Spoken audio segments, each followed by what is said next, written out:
Evening, everyone. Before calling this special council meeting to order, I'd like to respectfully acknowledge on behalf of council and the community that the city of Pembroke resides on the unceded traditional territory of the Algonquin people. We thank the generations of people who have taken care of this land for thousands of years. It is with this statement that we honor and respect the Algonquins on whose land we reside. I'd call this special council meeting to order and ask everyone please take an opportunity to stand for an opening prayer or reflection. Before opening this meeting of council, we would ask those who wish, each in your own way, silently join in a prayer of guidance over these proceedings.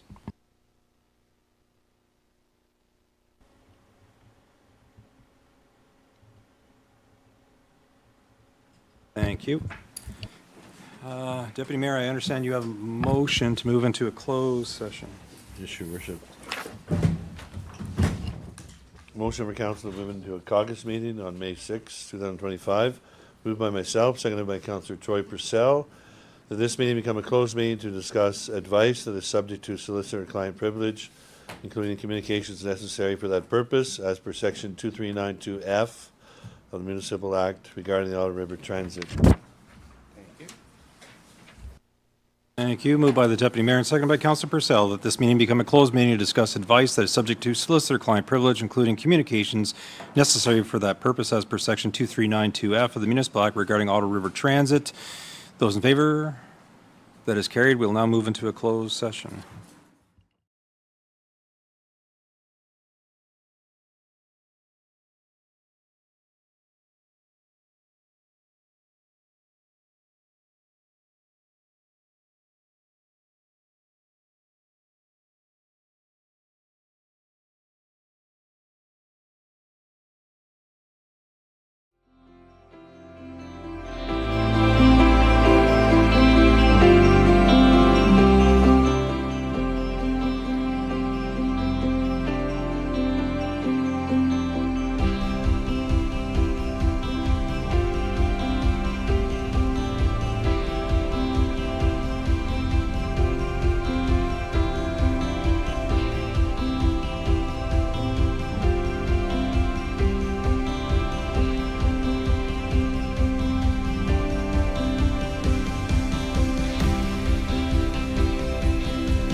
Council and caucus meeting was held earlier to discuss advice that is subject to solicitor-client privilege, including communications necessary for that purpose as per Section 239(2)F of the Municipal Act regarding Ottawa River Transit. No pecuniary interests were declared, nothing to report. It entered, Councillor Purcell, confirming bylaw. Moved by myself and seconded by Deputy Mayor Abdallah, that bylaw 2025-44 to confirm the proceedings of the special meeting of council of May 6, 2025 be adopted and passed, and further that the said bylaw be signed by the mayor and clerk and sealed the corporation. Thank you.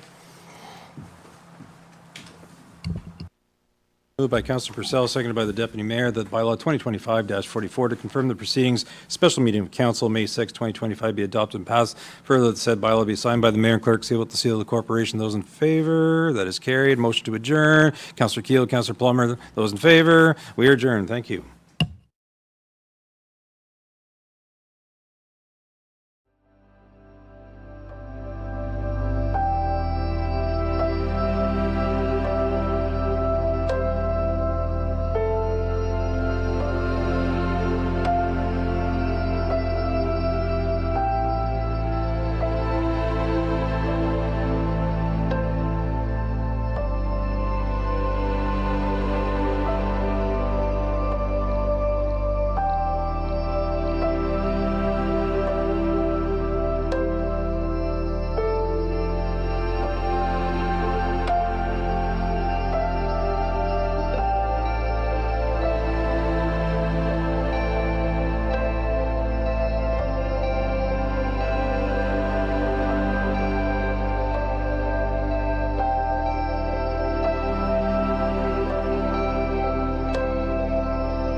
Good evening, everyone. I'd like to welcome you to the Tuesday, May 6, 2025 Planning and Development Committee. We have done the land acknowledgement already. The call to order has been placed. Disclosures of pecuniary interest and general nature thereof. Your worship. Thank you, Mr. Chair. In respect to 8D and 8F, I understand that Bob Shepherd has been retained subsequent to the last meetings where this was discussed, and accordingly, on behalf of the city, and accordingly, I will be declaring a conflict when we get to those items. Noted. Any other disclosures of pecuniary interest? Councillor Keel? As per the last couple meetings, I will just declare a conflict of interest with respect to the Garden Street Parkette. Thank you. With that having been said, and with the approval of the committee for continuity, would there be any objection to having under new business items A, B, C, and E done in that particular venue so that the mayor can remove himself for items D and F. Is that okay? Thank you. Very good. Business arising from the minutes? Seeing none. We have a presentation under delegations from the Ottawa River Regulation Secretariat. And I would ask our fire chief, Chief Sell, to introduce our guests and to welcome them. Thank you, Mr. Chair. I would like to thank the members of the Ottawa River Regulation Secretariat for joining us tonight. I know this can be a trying time of the year for you, and I just want to let you know that we in the City of Pembroke do appreciate everything you do, and I really enjoy working closely, actually through virtual meetings with Menno. So I would like to have you guys take it away. And thank you very much for the presentation. Just before we do that, inadvertently, I had omitted item 4, approval of the amendment of the meeting agenda. Are there any moved by the mayor, seconded by Councillor Fournier? Those in favor? Carried. The approval of the minutes of the Planning Development Committee from April 1st, 2025. Deputy Mayor, seconded by Councillor Plummer. All in favor? Thank you for your indulgence. Carry on, Chief, sorry. Welcome. So welcome the board, and please take it away. Okay, you can see my screen, everybody? Yes, we can. Okay, well, thank you, Chief Sally. My name is Manon Lalonde. I'll be giving the presentation today on behalf of the Planning Board. But before I get going with the presentation, I'd like to introduce the 3 members from the Planning Board with us tonight. So Chris McCauley, member for MNR, André Bouchard, the member for Environment Climate Change Canada, Jordan Hughes, the member for Ontario Power Generation, and we also have with us the Pembroke District Manager, MNRF District, Randy McLaren.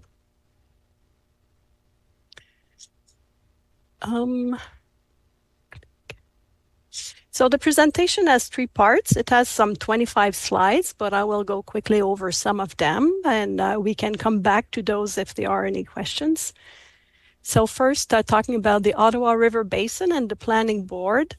The Ottawa River watershed is huge, as you can imagine. It has twice the size of New Brunswick, and that's why it can take up to 3 weeks. Oh, just a second, I'll change my cursor to a laser pointer. So that's why it can take up to 3 weeks for water in this part of the watershed to travel all the way down along the main stem to the Montreal region. And there's something special about the watershed in that there are 13 very large reservoirs that can be used to partially regulate the flow of water. And these reservoirs are shown by the various labels. These are owned and operated by 4 different agencies that we see here. So Ontario Power Generation operates and owns Lady Evelyn, Desjardins, also known as the Swisha, and Bark Lake. The Government of Canada, more specifically Public Services and Procurement Canada, formerly known as Public Works, they manage Lake Temiskaming. Hydro-Quebec managed the 2 reservoirs in the headwater area of the Ottawa River and also the 2 reservoirs in the headwater area of the Gatineau River. Environment Quebec manages 5 reservoirs, 3 on the Lièvre River and 2 in the Upper Ottawa River.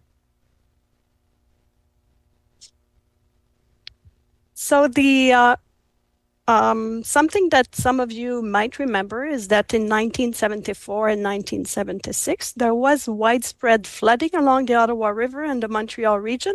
And this is what led to the creation in 1983 of the Ottawa River Regulation Planning Board.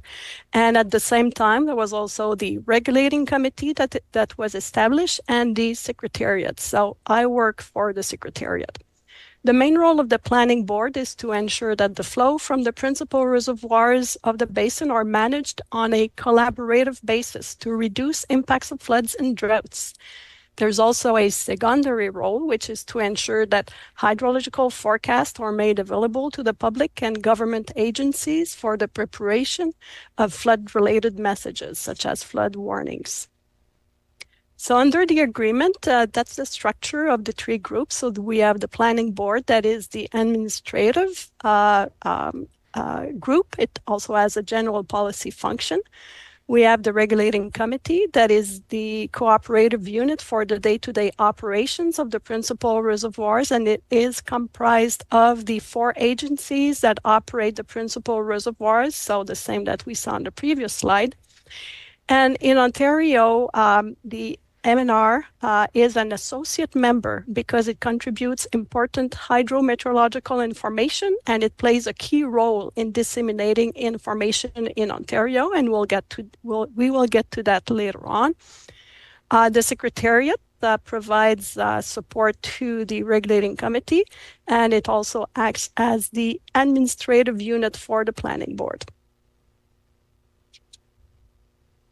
Here on this slide, we see that the planning board has 7 members, 2 representing Quebec, 3 representing Canada, and 2 representing Ontario. And I'll go very quickly over this slide, but I just want to show you that the principal reservoirs are at the center of this collaborative agreement, so of the activities. The graphs here illustrates how the water stored in the principal reservoirs varies on an annual basis. So you have storage volumes in billions of cubic meters. This is for all 13 principal reservoirs combined. And you can see how the amount of water stored varies throughout the years. So the storage volume goes down as the reservoirs are gradually drawn down over the winter time, and then the volume stored in the reservoirs goes up as they are filled during the freshet. And really the key here to the work of the committee is that it uses its expertise to determine the best fill rate and timing for the fills so that they get the most benefit in the downstream areas in terms of reducing the impacts of flooding. Now, this slide is meant to illustrate the main benefits to be gained from the partial regulation. In the figure, we're looking at the flow rate measured at the Carillon Dam in 2024. Excuse me. The blue line is the observed flow rates, and the red dashed line is what those flow rates would have been without the reservoirs. So this is an estimation done based on calculation, and this is actually measured in the stream. Excuse me. So the main benefits here are shown as in the springtime, as the reservoirs are filled, the flow rates in the river are reduced, hence reducing the impacts of flooding. And then in wintertime, as the reservoirs are drawn down, this has the effect of augmenting the flow in the river, and this helps with energy production through the various generating stations along the river. Now we're moving to information about limits to flood mitigation. I think I'm missing a slide. Oh, maybe it will be somewhere else. Sorry about that.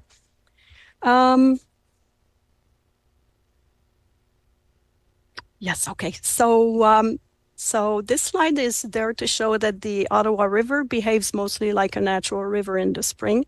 So with the principal reservoirs, it's possible to partially regulate the spring runoff from about 40% of the watershed.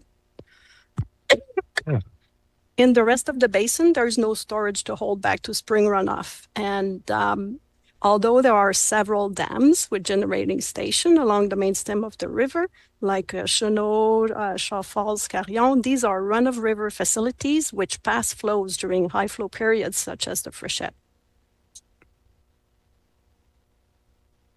Absolute protection against flooding is not something that can be achieved, unfortunately. And this year, the northern part of the watershed received more than twice the normal amount of precipitation from the end of February to early April. And most of the snowpack actually has melted over the last 10 days, and several rainfall events have added new water to the river system. However, there are always benefits to partial regulation, and the table here gives us an idea about how much the impacts of the floods were reduced in 2019. So as you can see by the numbers here, flood levels would have been much higher without the optimal use of storage in the principal reservoirs. So here we're looking at the annual maximum levels since 1916 at the Britannia gauge, that's on Lake Deschênes. And I'm just going quickly over this slide to show you that that major floods, so whenever levels are higher than this major flood level here, have occurred in the past. It did occur most closely and more frequently over the last few years. So that's 2017, 2019, 2023. That's last year, 2024. So we were over the minor flood level in most locations along the river. This year, we're currently here on Lake Deschênes, and we're all hoping that it does not cross the line. The next three slides are about illustrating how large flood volumes can be. So the figure shows water volumes stored in the principal reservoirs, this here, compared to the water volume that flowed past the Britannia gauge during spring floods. So we're first looking at an average year. On an average year, there is approximately 4.5 billion cubic meters of water stored in the reservoirs upstream of Britannia. And the water volume at Britannia is approximately 2.3 times larger than that. Now in 2017, we saw a little bit of an increase in the amount of water stored. And the reason that it's only increased a little bit is because these reservoirs have a fixed storage volume. Increasing too much would lead to unsafe conditions. However, the amount of water that flowed past the gauge in Lake Deschênes was way higher, so 4 times the amount of storage. Now in 2019, you get the idea. The amount of water that flowed in the river was 4.4 times larger than the quantity stored. So this goes to show that flood volumes are much higher than what can be reasonably stored. So the last section of this presentation is about communicating hydrologic information. The ORPB uses its website as its principal means to communicate information to the public. So on the first screen capture here that was taken on April 28th, you can see by the color of the markers for the different location that the flow rate, I guess, was already increased in this part of the river, but not yet in the more downstream part. So this was water coming from the north, because this is what we're seeing now. Most of the water in the river is coming from the north. We do have some runoff that is still coming from tributaries such as the Coulonge, the Noir, the Dumoine, Petawawa also, but these are receding currently, while the flows in the north are still very high and being controlled by the principal reservoirs. Excuse me. So the second screen capture here was a few days ago, May 4th, and you can see then that flows and levels were higher than normal everywhere along the main stem of the river. Now, if you were to click on the graph view button for any of those markers, you get access to a hydrograph. So here's an example. So that's the Pembroke location. So what we see here is water levels, and we see the evolution of water levels observed at the Pembroke gauge. So that's the blue line, the observed conditions, starting January 1st, and we see a whole year plotted. So we see those observed levels compared to normal levels throughout the year. Now, you don't see those two red lines on our website, so I just added those for the presentation as an indication of the type of impacts you get at different level. And we can come back to this slide later on if you have any questions about flow conditions this year. So roles and responsibilities of municipalities in emergency response include determining the appropriate response to a flood threat and, if necessary, deploy municipal services. If required, implementing their emergency response plan and maintaining liaison with flood coordinators at the provincial level. So for City of Pembroke, the liaison is with the MNR district office. And this slide here is about the how the regulating committee shares flow forecasts information with responsible agencies, and how in turn these forecasts are shared with people living in the floodplain. So the solid blue line shows who is responsible for informing who. So the City of Pembroke, you get your information, your flood-related messages from the Pembroke District Office.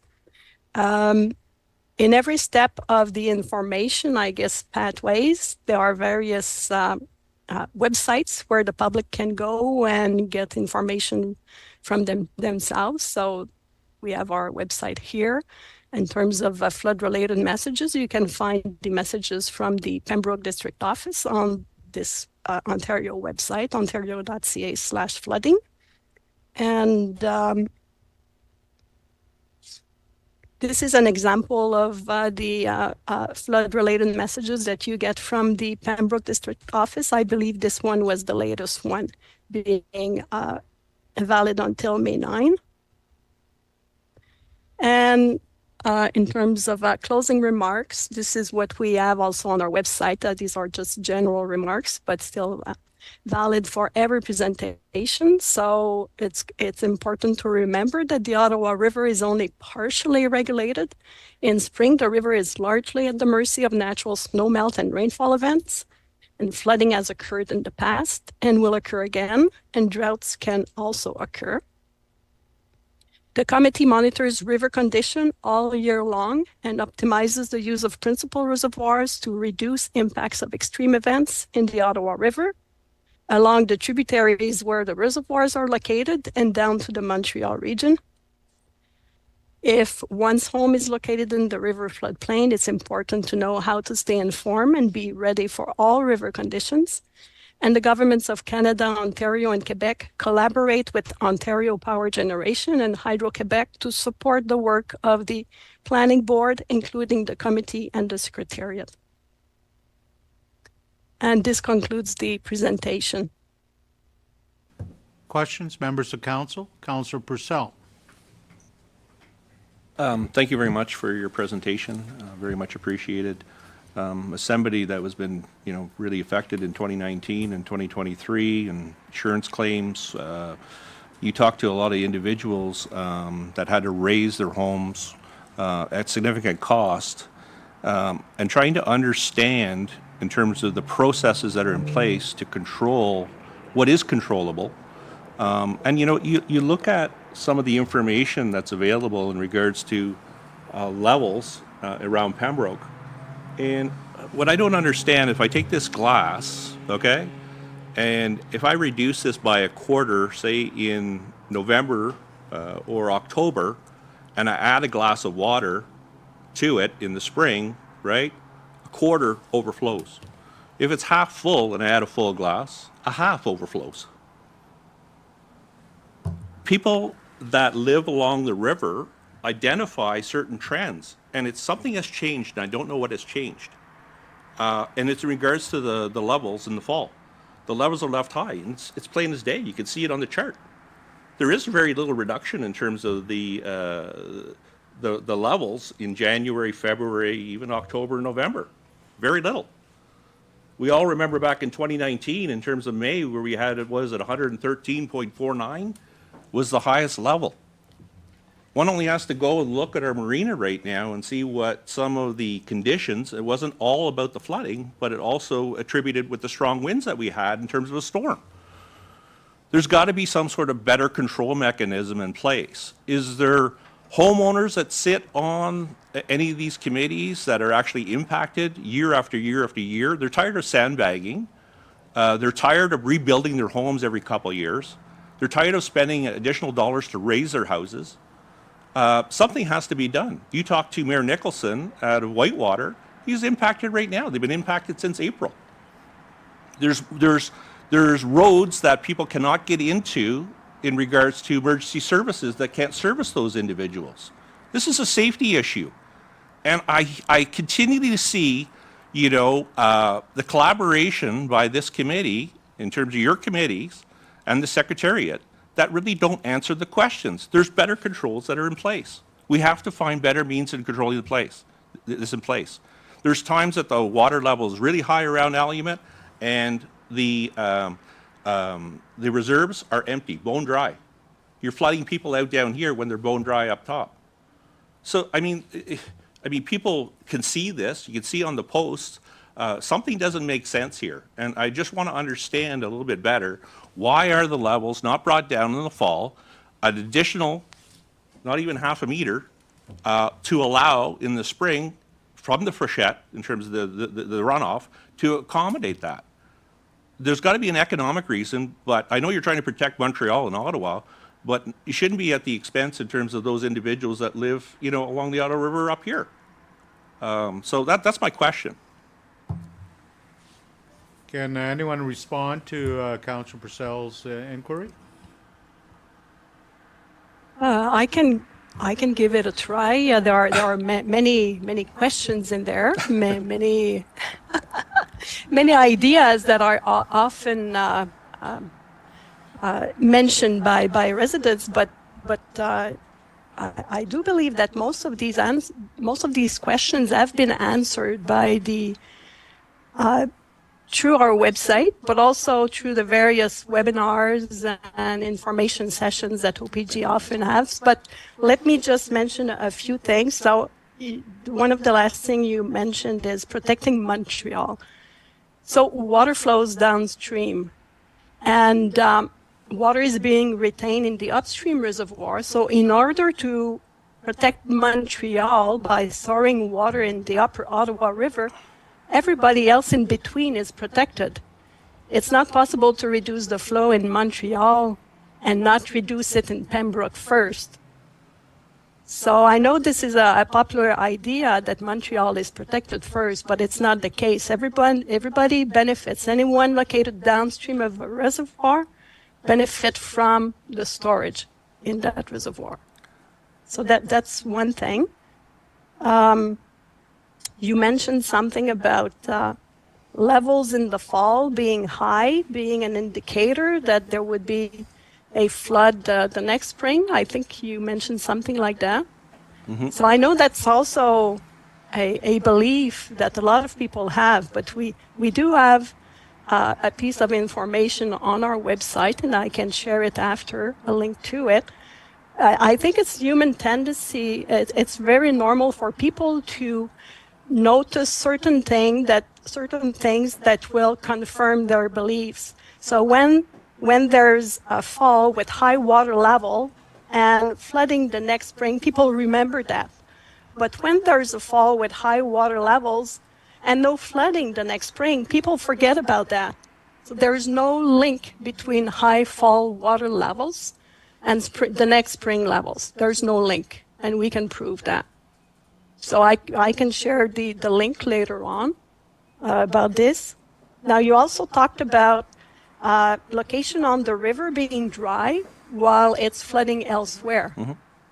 And I'm going to click on this slide here, which shows, Jordan, I don't know if you can see this, but this is a slide about how the Switcha is a run-of-river and a reservoir, and why it's dry at some part of the year when flooding has started downstream. And you know how you have a two-stage refill strategy? Mm-hmm. Would you like to speak to that? Because it does look like a reservoir is dry when there's flooding occurring somewhere. But we do have an answer for that. There's a good explanation. And if so, in terms of Switcha, it is classified as a reservoir. However, it's the smallest reservoir of 13 principal reservoirs. which means it's a fraction of the storage of those that are up north in the regulated portion of the watershed. It's not a, it looks like a big basin. It's not, however. So we don't have a finite or an infinite amount of storage. It's quite small. What we do with that basin is we draw that down in the spring and we time a refill according to conditions, because we can't stop all the flow in the river with that station. We could cut all flow from going downstream, but we would have a mere hours before we were full and at the very top. So we draw it down about 3 meters in the spring. It's usually end of February, early May. We'll pull it down 3 meters. That's the very bottom of our operating range, and we remain there until we can time it to coincide with the peak flows and levels downstream. So as we start to see, and we have the 10-day forecast, we're not looking 1 day out, we're not looking hours out, we're looking 10 days plus out at weather systems and inflow forecasts and hydrological forecasts. So we're getting the best information that we can possibly get. And we're looking down the road to see when those peak flows and levels are expected to hit places like Pembroke, hit places like Coulonge, Britannia. And then we can start to refill that basin to coincide and time it, so we're reducing the amount of flow going downstream. The levels will still go up and they'll still rise because, again, we can't stop the whole river. We could, but we would be full in 15 hours, give or take. So then we would be at full in 15 hours, and we'd have to release everything that's coming in, or otherwise the bathtub's going to overfill. So the strategy with Swisha and Ottawa Holden, which is a little further upstream, is to draw them down and then time the refill to coincide with the peaks that we see. And in doing so, we can essentially take 200 to 250 CMS out of the river that would be there otherwise if the reservoirs or basins were full right up to the top. So again, it's not much, it's a little bit. Could we cut 1,000 CMS off the river? 100%, but we would have hours, maybe a day. That's all we could do, right? And then we'd be full, and then that 1,000 CMS would have to go down the river along with the other 1,000 or 2 that are coming into it. So it's one of those things where it's very, very small. The bigger storages are Lake Temiskaming and upstream, where they have days or weeks of storage available at their disposal, because they're massive basins in terms of storage. So what you're seeing is when we do draw down Swisha, upstream, Dirty-Vial, some of those locations certainly look dry, but that's normal because we've drawn the forebay down 3 meters. So that's 100% accurate. Now, as we fill up, those areas will become wetted. And so therefore you'll see, or it's still maybe quite lowered. The other issue we run into with Swisha is there is some influence upstream from Swisha into this town of Ottawa. So again, it becomes a balancing act of what conditions are going on downstream. Considering it's a small reservoir, we can't alleviate all the flow coming down the river. We can cut off, like I said, 200, maybe 250 CMS. That's about it. And we have about a week and a half of time that we can do that for. The more we cut, the shorter the amount of time we can use those storages. And so we also have to be mindful of the flows coming out of Lake Temiskaming that could impact Ottawa as well. And if we fill up too high, we can have influence not only downstream, but also upstream as well. So then there's there is a balancing act as well of how much we fill up the storage there as well. I don't know if that answers your question somewhat. Yeah, it did. I guess my only concern is that, even playing with, even inches makes a big difference to individuals that are living along the water. It's the end result could be, the devastation of their home in terms of an inch of water would make a big difference. So I hope you understand. 100%. I hope you understand in terms of the frustrations and people that actually lived, along the water for, 50, 60 years and now seem to be impacted every few years. And it seems like what has actually changed. And then when you go back and look at the criterias in terms of the levels, and you look back in 2023, you had 111.70. It was the height of water at Pembroke, and it seems like it increases. Of course, you see because of the spring runoff in April and May, and then it resumes to the same levels. Well, why, if we can just reduce that level in the spring or the fall, because we've tended to see, and you can look at the numbers here, it's charted here. You look in the fall and they're higher. It's higher than in the spring before going into the season. So why is that? Like, Well, so and if I I can- understand I'm not a hydrologist, but I guess that's what you call it. But I'll try to touch on that as best as I can. That you're getting into some pretty complex issues with hydrology. But when you think about the river, you have to think of it not being river storage. There is no storage in the river. So your levels at Pembroke are completely 100% dependent on flows in the river. Mm-hmm. And what I mean by that is you essentially have your river, you have your river bank, and then that's it. You have river bank, then you got floodplain. And floodplain is obviously the areas overtopping the bank, right? That amount, whether the river is low at Pembroke or high at bank full, it's still not considered storage because again it is so volatile as for how much flow is in the river. So in a really low flow condition, Pembroke is it's at the bottom, right? In a high flow condition, you're at bank full. You're not flooding, you're not in floodplain, but your river banks might be right up to the crest of the river banks with water. But that doesn't equate necessarily whether there's storage, whether there's whether the levels are drawn down, whether there's less flow in the fall. Again, in the fall, if we have high flows, there's just going to be high flows, and some of these river sections are going to be bank full and going to have lots of water in there. It's not indicative of a spring where we're going to have flooding, because again, we draw those forebays down and we draw all those storages down to the bottom that we can. And we have that storage available. We could still have fairly high flows in the river. And so the river sections where, again, there is no storage in theory, could still be sitting at bank full, meaning like the river is flush, right? And Pembroke could still be sitting with very high water levels just because the amount of water coming through the system is high. But you still have the storages that are able to capture inflows that are even higher. So again, when you think of the reprieve offered to the Ottawa River, that's happening currently as we speak. Every one of the storages in use have inflows that are much higher than what their outflows are currently.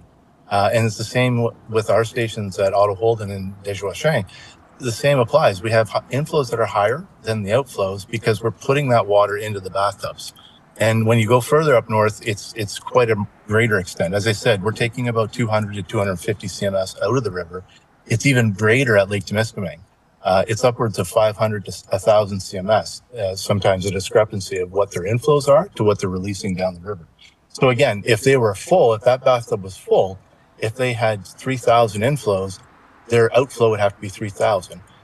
Currently, as in most years we've seen, if we have really, really high inflows, they might only be passing 2,000 when their inflows might peak at 3,000. So you see what I'm saying? So like, and it's the same for every reservoir. So that's the reprieve you get to see. And obviously you still have high water levels and you still have flooding and issues. And don't get me wrong, we care. We see this. I was there in 2019 working with OPG at the time. And I went through it. This isn't fun times.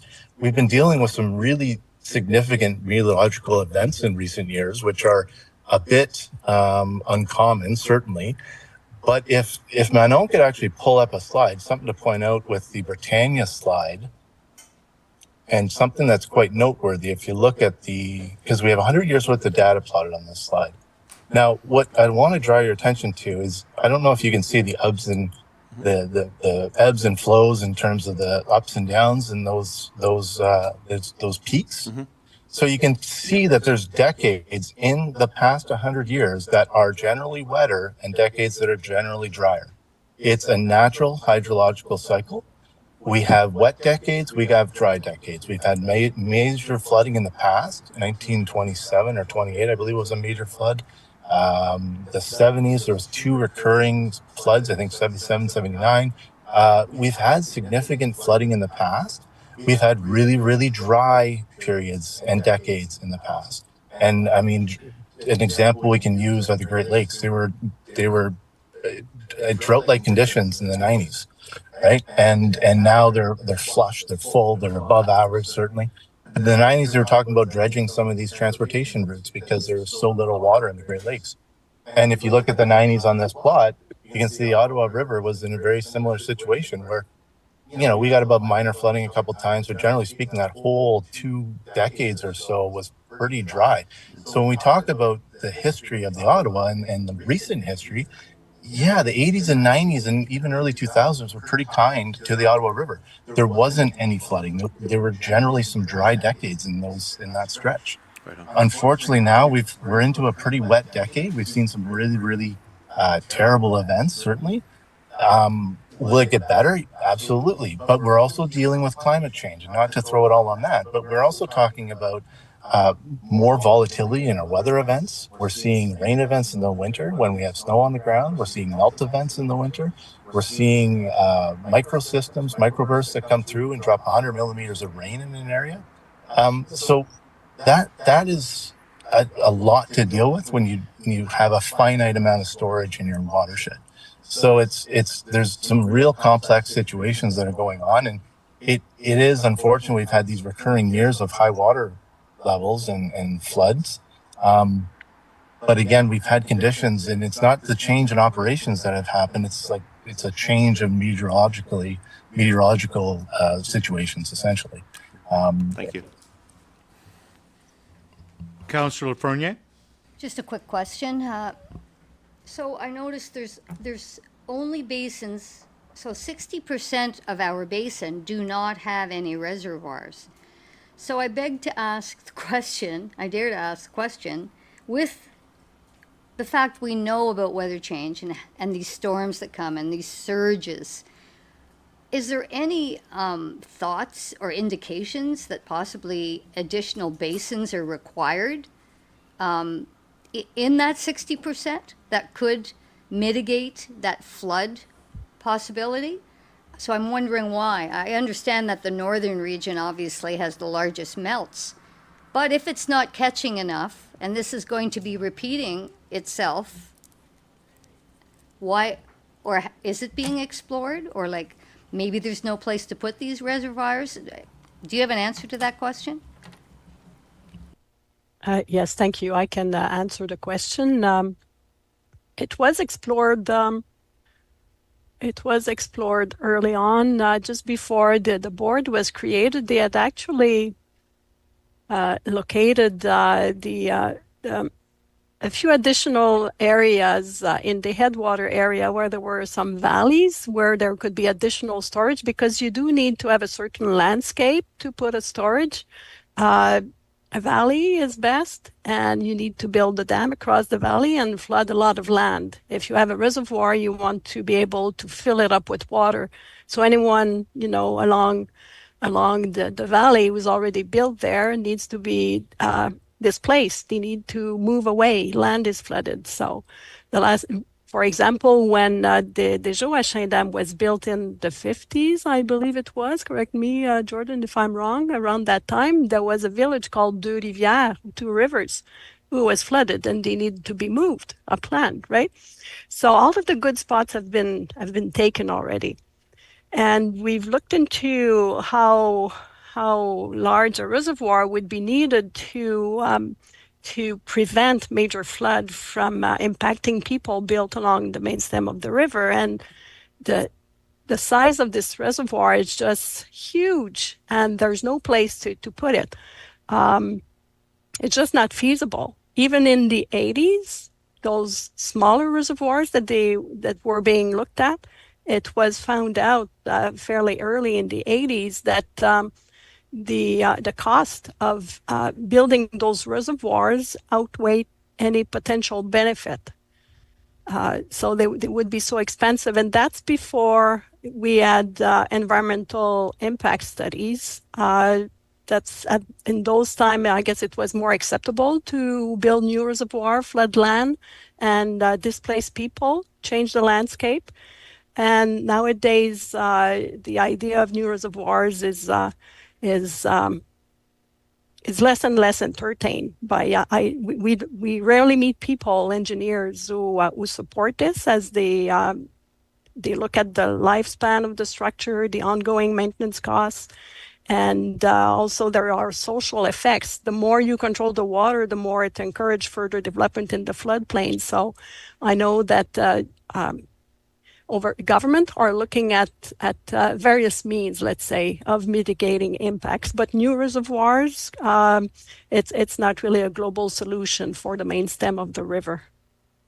Thank you. I know that, individuals' lifestyles have certainly changed over the, 100 years. I mean, people didn't want to live on the water years ago. I mean, we had a railway that usually ran along all these rivers, and there was loggers and things. So certainly the demand to live on the water now has changed. So I think that that's what's happening, is a lot of people are getting flooded out, where before there was no home there, or it was a rough cottage or something. But okay, well, thank you for answering my question. Thank you. Further questions from council? If I may, from the chair, I know that there are a tremendous number of tributaries that flow into the basin, and I understand that the study that was done in the 1980s is still considered relevant today, but I guess it's not really relevant to people living along the Ottawa River here who've lost a lot of their buildings, etc. And I guess the question is about compensation. I know the province on either side of the border will say you shouldn't build in a floodplain. If you're in a floodplain, I'm sure that even for insurance purposes, very difficult to get insurance. My other question is, at one time, there was a human element when the escalation of water levels began, and I believe that it's all done now through computer. Would I be correct in saying that? At one time, there were actually people that would observe the flow of the river, and they would obviously advise someone that we have an exceptional flow of water coming into the reservoirs. How is that maintained today, if I may ask? Jordan, would you like to respond to this question? Certainly. We get this question often. Technology has improved. So back in the 80s, 70s, 60s, certainly we had operators at each of the facility. Those operators didn't have technology at their disposal. They went out and performed manual gauge readings, and then would report back to the control rooms. So just to kind of give some context of what's been developed, is that we now have a whole network, hydrometric network of gauges at all of the key locations in the entire watershed that give us minute data. So real-time data at a minute resolution, no time delay. Every minute we get a new value coming in for every water level, every flow, every sensor we have in the watershed. So with that, we also have a control room with 3 to 5, sometimes 6 operators working a 24/7 hour shift. And that's all year long. So that control room monitors these real-time data points, and it's not just on the river. That's also unit capacity, unit parameters, equipment, station details. They have everything coming in at their disposal in real time at 24/7, and they are there working and diligently monitoring. We ourselves, myself and my colleague, we're water resource specialists, and we essentially aid and assist with the control room in watching the conditions. We have meteorological forecasts, we have hydrological forecasts, we have again the 10-day forecast of what conditions we're expecting to see, and that's from an inflow perspective. So we crunch all the numbers, all the data points, all the information we have, and that gives us a forecast that tells us where the flows, where the levels are going to go, and we can use that to help formulate strategies and flood mitigation strategies to better the situation.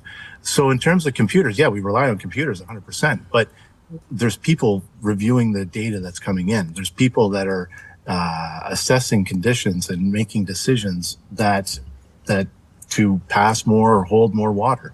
That is happening every day at every hour, essentially. Thank you. Just as a final, and then we'll wrap up. We're running out of time.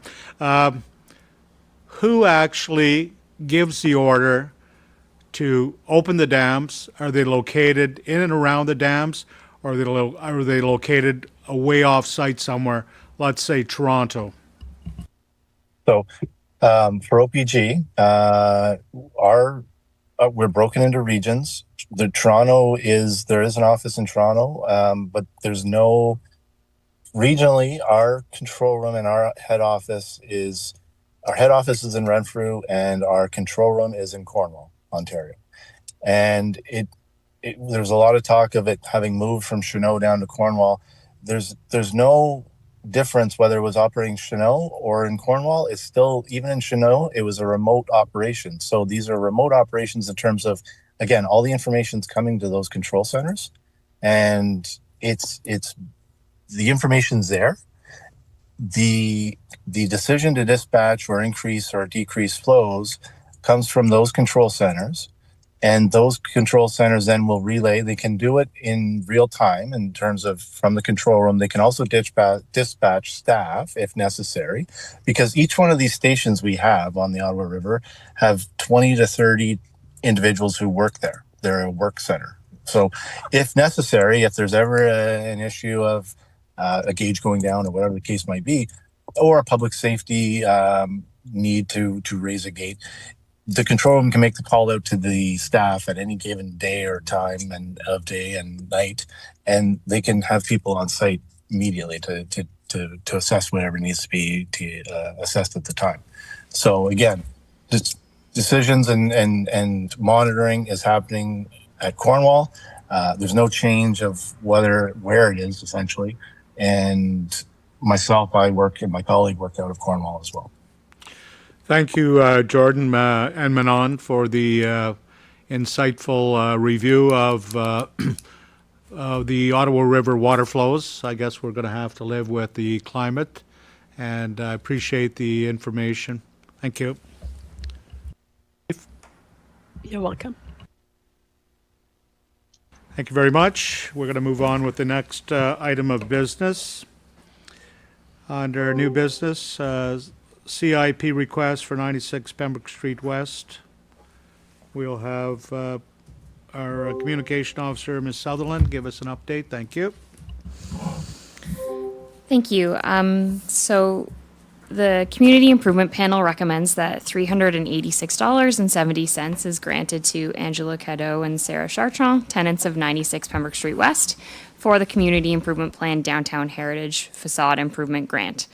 So the Community Improvement Panel met April 29th to review this application. It meets all the requirements of the application of the CIP program.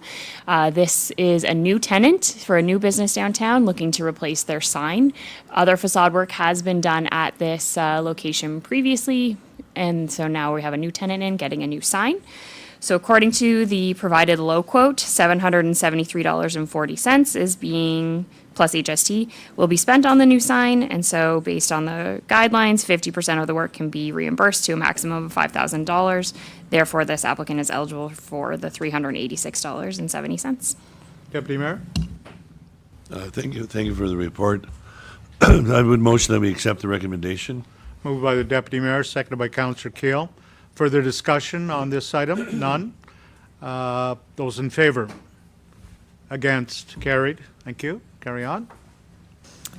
This next one is a request for 126 to 128 Pembroke Street West. And the Community Improvement Panel recommends that $5,475 is granted to Nick Potman, owner of 126 to 128 Pembroke Street West, for the Community Improvement Plan Downtown Heritage Facade Improvement Grant.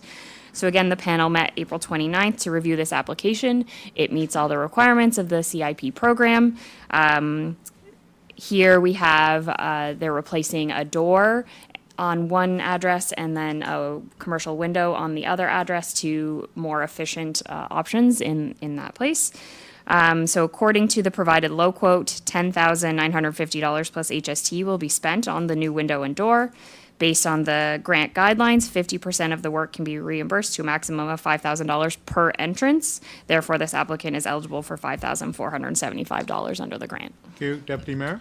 Thank you again. It's always good to see this program working together with the businesses downtown to upgrade their facade. So I would motion that we accept the recommendation. Moved by the Deputy Mayor, seconded by Councillor Purcell. Discussion? Those in favor? Against? Carried. Thank you. Next item. Ms. Soriel, welcome.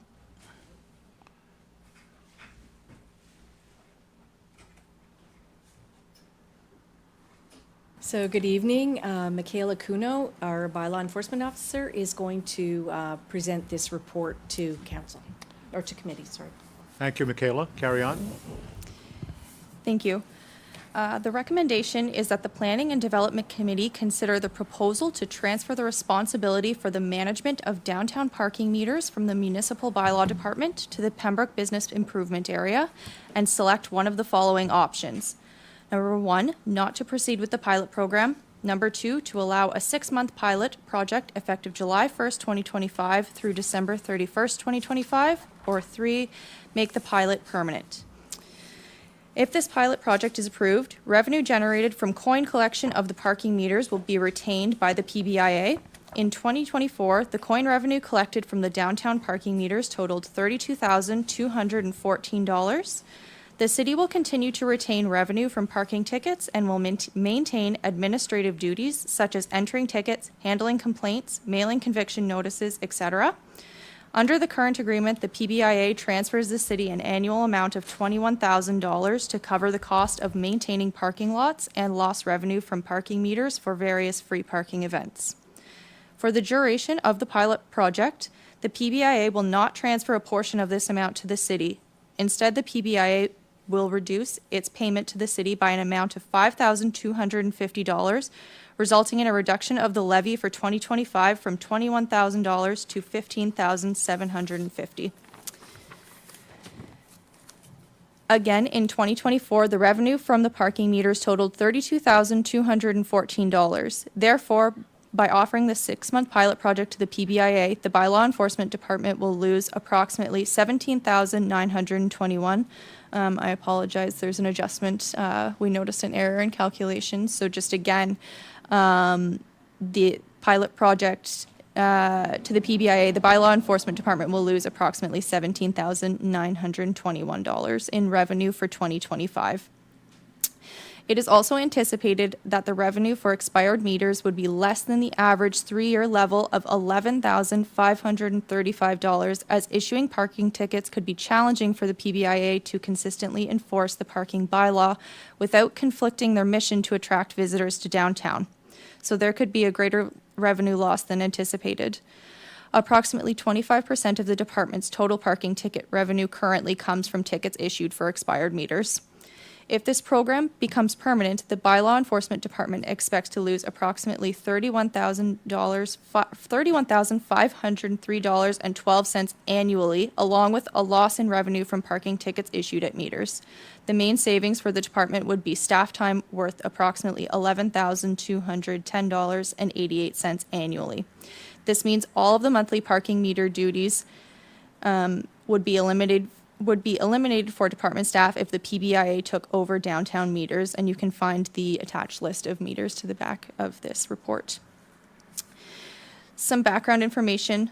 Currently, the City of Pembroke Bylaw Department is responsible for parking meter operations in the downtown core.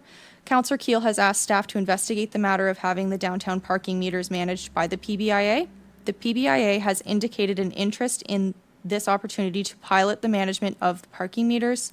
If this pilot project is approved, the PBIA will assume responsibility for the maintenance, enforcement, and coin collection of downtown parking meters.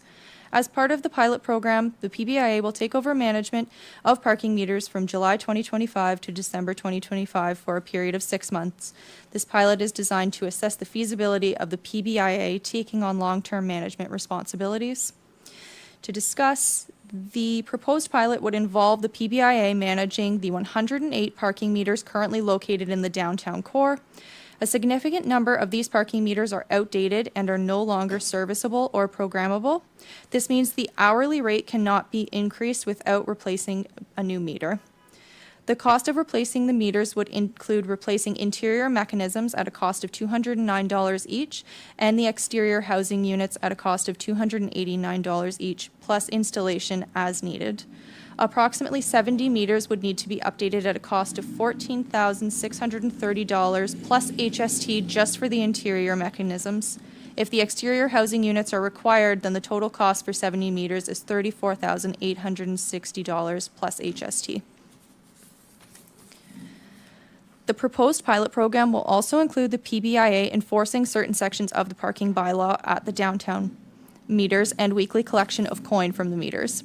The bylaw enforcement staff, along with the staff from the Treasury Department, will continue to do the administrative portion of the ticketing process during this trial period, if approved, as the PBIA would not have the approvals or the software to complete the entire process.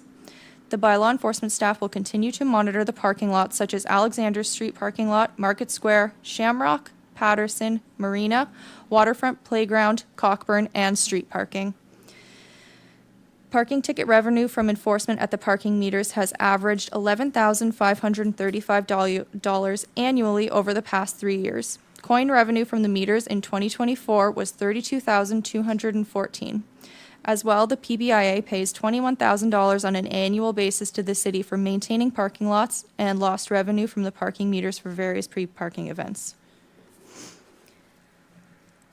The approximate and administrative costs of managing parking, including the weekly pickup of coin, which was calculated based on a weighted average of bylaw officer and student wages across various duties, totaled $11,210.88 per year, or $5,605.44 for a period of 6 months. However, the PBIA would assume responsibility for coin collection from the meters during the piloting program and ticketing the meters, reducing these tasks from the duties of the bylaw enforcement department. The estimated administrative cost of managing parking without coin collection, ticketing, and reduced meter repair calls is approximately $4,337.92 annually, or approximately $2,168.96 for the 6-month pilot period. In summary, I just want to go back over the financial section because it was sort of long-winded. So in summary, by offering this pilot to the PBIA for 6 months, the bylaw enforcement department will lose approximately $17,921 in revenue for 2025. This is calculated by taking the total coin revenue for 1 year based on a 2024 coin collection, which totaled $32,214, and dividing it in half to reflect the 6 months, which would then be $16,107.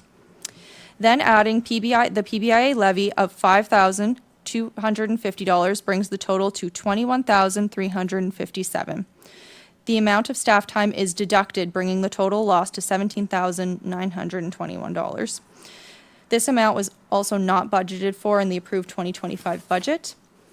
And if this was to become permanent, the bylaw department would anticipate an annual loss of $31,503.12 and see a reduction in revenue from parking tickets at the meters.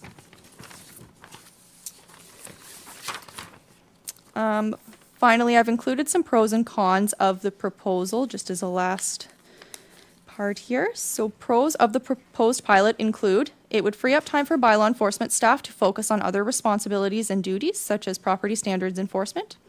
It would allow potentially for more community-oriented parking management of the downtown meters. And some cons and considerations: the bylaw department would lose revenue generated from coin collection and parking meter fines at the downtown meters. There may be reduced revenues from expired meter fines, as it would be challenging for the PBIA to consistently enforce the parking bylaw without conflicting their mission to attract visitors downtown. Ticket cancellations would be at the discretion of the PBIA, which may lead to a higher rate of cancellations to maintain positive public relations, potentially furthering impact fine revenues. There is a possibility that the bylaw department may not be able to justify hiring a summer student without the associated revenue stream. And additional staff time may be required to address parking ticket complaints, as bylaw officers would not have issued tickets directly and may need to investigate enforcement decisions. Questions, Councillor Keel, Purcell? Okay, so I'm going to start with the reason for the request, which was, we know from the overall budget, not just parking meters, that we lose tens of thousands of dollars a year in the overall parking concept. What I found is that I seem to have targeted the only revenue generating portion of the parking system. So the first thing I want to say, Michaela, is this was an extraordinarily well done report. The detail that you went into, the breakdown was everything I was hoping for and more. It unfortunately just didn't find the money I was hoping to find. In fact, it would lose the money I was hoping to find. So, what I'm going to suggest, especially given, you know, the deputy mayor and I were at Rome in January. I don't want to scare the taxpayers of the city of Pembroke, but things aren't getting better for municipalities. It's not just ours; it is everywhere across Ontario. Tough decisions, I think, are going to have to start getting made. And I think one of the things we need to look at is aspects of our city where we're, quite frankly, just draining money away. And through no fault of our department whatsoever, but the reality of the parking situation, this is one of those areas where it's costing us a lot of money to provide parking services that we're not even remotely coming close to at least breaking even. I don't think anybody around the table would be looking to make profits, although I will use this moment to say, in larger municipalities, parking is a revenue generator. In the big cities, Ottawa, Toronto, this brings in money that subsidizes other municipal stuff. I don't think we have that capability just based on the amount of parking that we have. But that being said, I do think that I now have all the confidence in the world that if we tasked our department and Michaela with continuing to look at our parking situation, that perhaps we could find the areas, one, that are most inefficient, and number two, are losing the most money, well, losing money to begin with, and three, areas where we might be able to improve. That being said, I just want to point out to this council one reality, which is at the moment, and we discussed this, I can't remember if it was earlier, I think it was earlier this year. At the moment, we can't even raise the price of parking downtown because our meters are so old. But we also know from the report that Michaela just provided that it would actually cost us about 1.5 years worth revenue simply to replace the meters. When you factor it, when you take the, what was it, 34,000, you deduct the staff costs and whatnot that you provided. So in terms of a net revenue, it would take about 1.5 years just to pay for new meters. So that's why I say there's some tough decisions to be made here. I don't think that we can continue the path that we're currently on, which is to say, we can't keep meter costs and lease costs, and I know we have an agreement with the PBIA of Colleen, I think it's 21,000 and change. Okay, 21,000 and change. Those things can't stay frozen when our employee costs are going up every year, rightfully deserved, Miguel. When our employee costs are going up every year, when we're seeing plowing increases of, I think Colleen told me today, 40%. Obviously resurfacing, asphalt, sorry Andrew, I'm just going to apologize to everybody in here. Asphalt isn't as cheap as it used to be. We can't keep doing the same thing because we're going to end up with, instead of a deficit of tens of thousands, soon we're going to have a deficit of over 100,000 for parking. So with that in mind, I'm not going to choose any of the proposed options. But I'm going to move that this committee request from the planning department an audit of the remaining parking services, revenues, and expenses, a review of fees from meters, leases, permits, PBIA revenue agreements, and other prospective fees, and a review of technologies to find efficiencies. We have a motion on the floor by Councillor Keel, seconder Councillor Purcell. Discussion? If I could continue? on those 3 points. Okay. The audit is exactly what you just presented to us today, but for our other aspects, including our, the staff time, the revenues we get from it, I'm going to assume, unlike today, we're going to find deficits in those areas as we compare our costs and staff time to the revenue that we're generating. The review of fees and whatnot, I think that one's self-explanatory unless Colleen or Michaela has any questions about that one. And then the review of technologies to find efficiencies. In speaking earlier with Councillor Purcell, he noted that other municipalities are moving to mobile functions, to the machine-based payments instead of meters. And I know, I believe, Ms. Soriel, I think you brought us some costs on those machines earlier. Of course, there'd have to be a number of them in the downtown. But that's what I meant by new technologies. To find efficiencies. That's Thank mostly you. what I want to explain. Okay, Thank so you. the motion's on the floor. We have a speaker, Councillor Purcell. Thank you, And then Chair. His Worship. I guess Councillor I guess Fernier. my question, well, first of all, whenever I understood in terms of the financial impact that we'd be losing, 40K per year, I think would be worked out to around there, right? That's substantial. I know if it's a 6-month pilot, it'd be half of that, but that's a substantial hit to our revenues.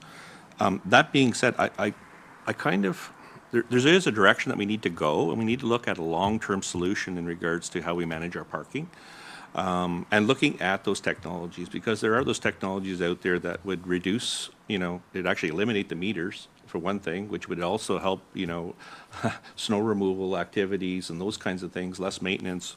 You wouldn't have, our bylaw officers, with a wheelbarrow full of coins, collecting coins manually. It would be a centralized location, electronic payment. And I know there's many times that myself, if I go downtown, I'm struggling to find a quarter, right? For the meter. So I have to, think about, oh, wow, I need to park here, so I need some change.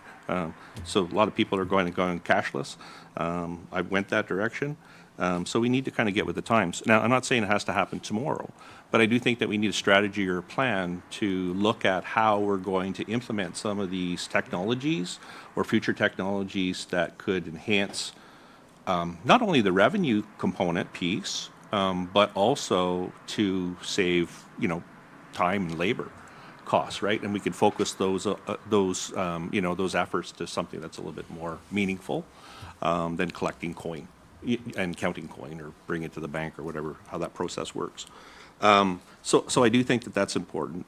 I do want to know a little bit how we got here to provide this report too, because I know that we had some conversations in the past, and I think it was Councillor Plummer that stated, if we're asking for reports, there's got to be multiple councils that are asking for that report. So I just want to make sure that, we're not creating work for our employees that maybe isn't meaningful.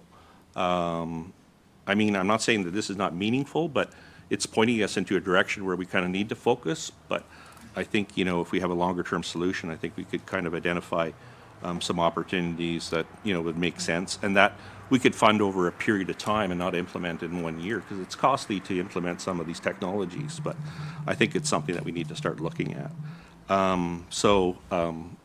I would agree to not to proceed with the pilot program, and just continue in terms of looking at opportunities for enhancement in terms of our parking revenues and efficiencies in terms of how we collect those dollars and how we even process tickets and how we issue tickets. Is there an automated process now? I know that there's technology we could drive around and identify vehicles that are non-compliant. There's just all kinds of different things. I don't know the cost of that, but again, that'd be something I think that'd be very valuable to be brought back to this committee for consideration for future. Thank you. His Worship, and then Councillor Fernier. Thank you, Mr. Chair. I just want to begin by thanking Councillor Keel for working with staff in terms of taking a very detailed look at it. My recollection in terms of Councillor Purcell's question is I think that it was at budget time that this particular item was highlighted and requested. So it was all of committee through finance and admin agreeing, if you will, to task staff to come forward with the report. I would make the comment that I can think back to the 2010 term. Councillor Giacono was mayor, and I remember we were having a discussion, and I was talking about revenue, and that's how I looked at parking at the time. And he says, is it about parking, or is it about flow? Is it about getting people to move? Is it about those sorts of things, which certainly at that time made me reflect upon it and say, okay, so it's not just about revenue. It's about ensuring that there is a flow, that people aren't sitting, having their vehicle parked in a particular location all day, that sort of thing, which then assists the merchants and so forth. I do agree that something has to happen. Something has to happen in terms of these meters, because I know, and I'm not trying to drive staff nuts, but I go to different locations and it's like, go to put the quarter in the meter, and it's like, yeah, it must be broken again. And so then I inform Ms. Sorio, and then go to the dry cleaner again, and the next week or the week after, it's still broken. So clearly, they can't fix this thing. This thing is beyond repair, and so we're losing revenue just because the machines are obsolete, and if you can't repair them, what do you do? And I don't know what it is in terms of technology. I don't know if it's new meters, if it's what they have in Ottawa. I do know, for the purposes of some information, I did reach out to Brockville, because generally I always turn to Brockville as a comparator. Reached out to Mayor Wren, asked him, you have a PBIA, a BIA, you have a BIA, what's the relationship, what do you do, and so forth. What he indicated to me is that many years ago, they formulated an agreement wherein the BIA pays the city of Pembroke a little bit more than $50,000 a year in revenue. There is no parking meters on street, if you will, and so there's no maintenance, none of that, and then the money is utilized for bylaw enforcement to manage it. So they just took the option, I guess, of forget about meters and we'll just charge a flat rate, if you will, to the BIA, and that's where they get the revenue.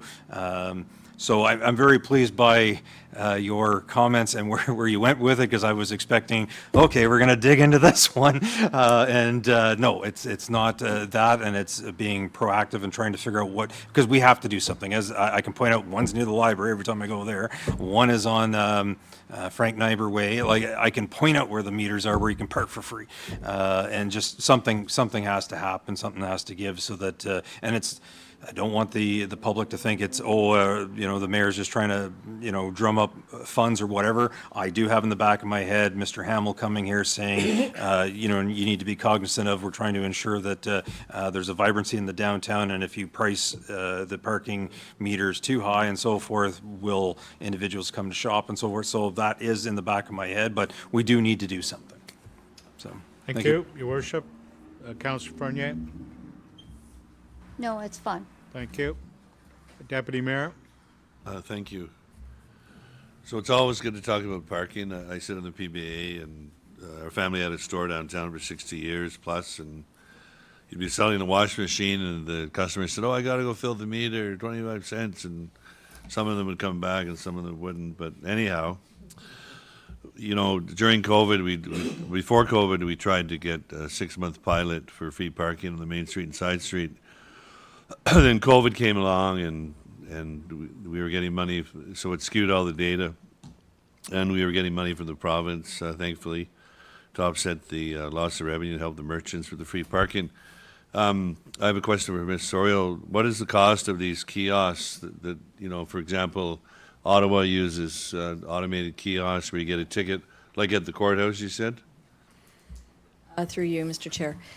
So the cost for a kiosk is approximately $18,000 to $20,000, but you need to have like a cement pad, you need to have electricity, you need to have an internet hookup, you need to have a shelter over it so that it's not directly in the rain and the wind.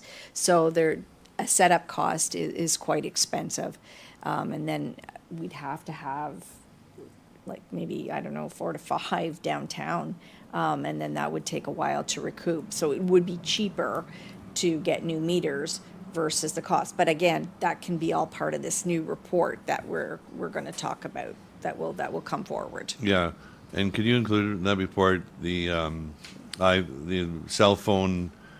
I know there's software out there that can scan the license plate and give you a report. It's a third-party app, and And we do also have, we can look into that as well.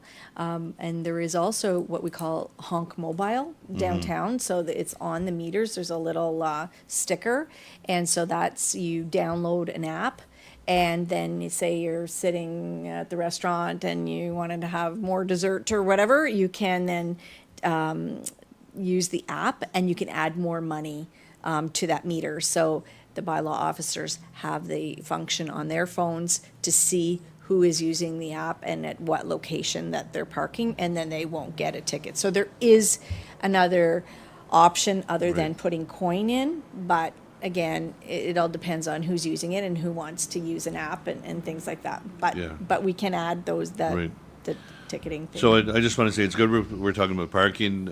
After COVID, or maybe during, we came to a agreement with PBA where we added an hour to Market lot across from the Armories, then Shamrock Park, and more lighting down at the Cogeco underpass at the railway. So things like that always help.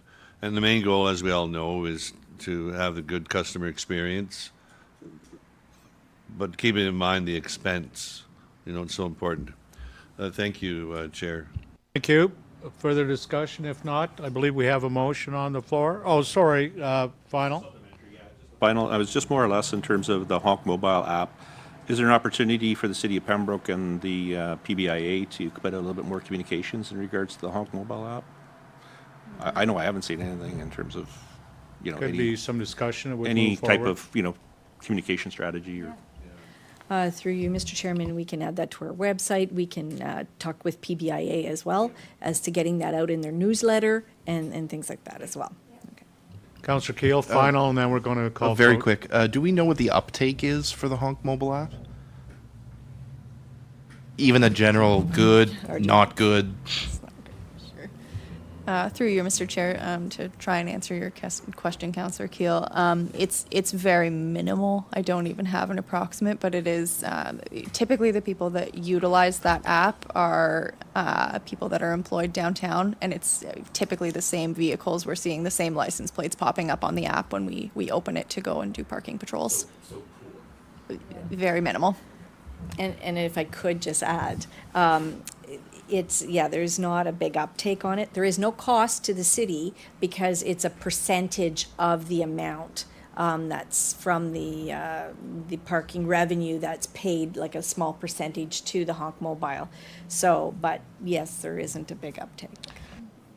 Thank you. Been a lot of discussion. The motion, can we have the motion reread briefly so we can vote? Councillor Keel, would you indulge me and read your points? I was going to get it from the live recording. That we instruct the planning and bylaw department to proceed with an audit, to audit the remaining parking services, revenue, and expenses, to review fees from meters, leases, permits, PBIA revenue replacement agreements, and other prospective fee sources, and to review new technologies to find efficiencies. You have the motion before you. Again, just for review, staff has the information to proceed. Seconders in favor. Any further discussion? Those in favor? Against? Carried unanimously. Thank you very much. Next item, as per committee's approval, we're going to move to item E, the sale of land on Julian Street and Elmira Street. Open road allowance. Director Soriel. Okay, so I have a lengthy recommendation, and that's that the City of Pembroke Planning and Development Committee endorse and recommend to Council the approval of the following resolution. Whereas the City of Pembroke Planning and Development Committee has reviewed the unopened road allowances located at Julian Street and Elmira Street, and whereas these unopened road allowances are no longer required for municipal purposes, now therefore it be resolved that the City of Pembroke declares that Julian Street and Elmira Street unopened road allowances as surplus, and that council gives notice of its intent to permanently stop up and close the said unopened road allowance at its meeting of May 6th, 2025, and that staff send a letter to the abutting property owners of the non-viable portion of Julian Street, advising of council's intent to declare the land surplus and to add the lands to the city's surplus land inventory available on the municipal website.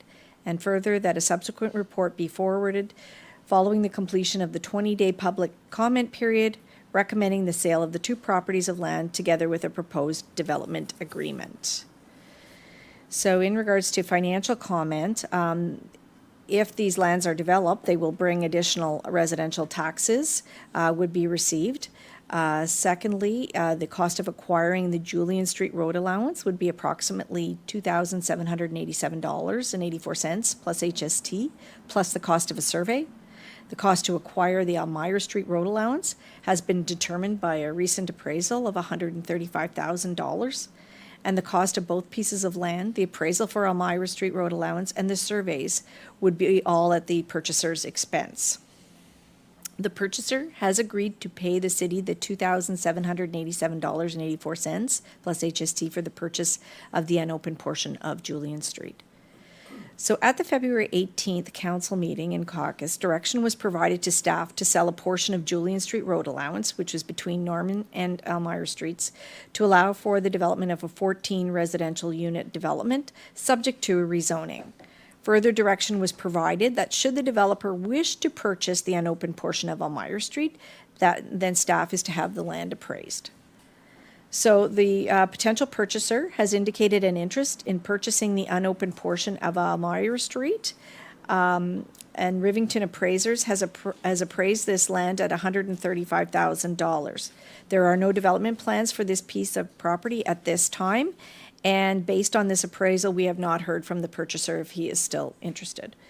Secondly, the purchaser has indicated he wants to purchase the unopened portion of Julian Street and has provided a site plan illustrating 7 townhouses with secondary units for a total of 14 units. The Julian Street Road allowance will be a private driveway to access these row housing units. The developer would not require the Elmira Street Road allowance for this development proposal. The developer has proceeded with the rezoning based on council's approval in principle to sell this unopened portion of Julian Street. And the rezoning was approved on April 15th, and the 20-day appeal period ends today at 4 o'clock. So it has ended, and there's been no appeals. As part of the city's sale and disposition of land policy, Julian Street as a private driveway would be considered a non-viable piece of land, and the land would be valued at $12,000 per acre. Based on the size of the Julian Street Road allowance between Norman and Elmira, the cost to purchase the 2.3 acres is approximately $2,787.84 plus HST. A survey is required to figure out the exact dimensions as well as to provide a legal description for the transfer of this land. The Elmira Street property would be considered viable because of its frontage and size. So the cost of the appraisal would be added to the cost of the land and paid by the purchaser. A survey would be required to obtain a legal description for this transfer of land, and the cost of the survey again would be at the expense of the purchaser.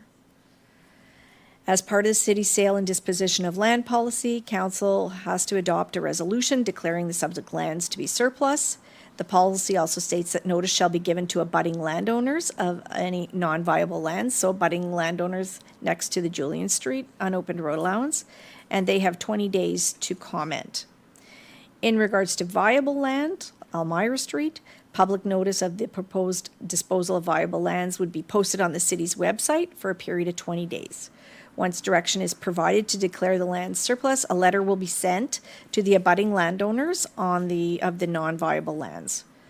So should any submissions or concerns be received from the public, such comments shall be considered by council during an open public meeting and prior to the bylaw authorizing the sale being passed.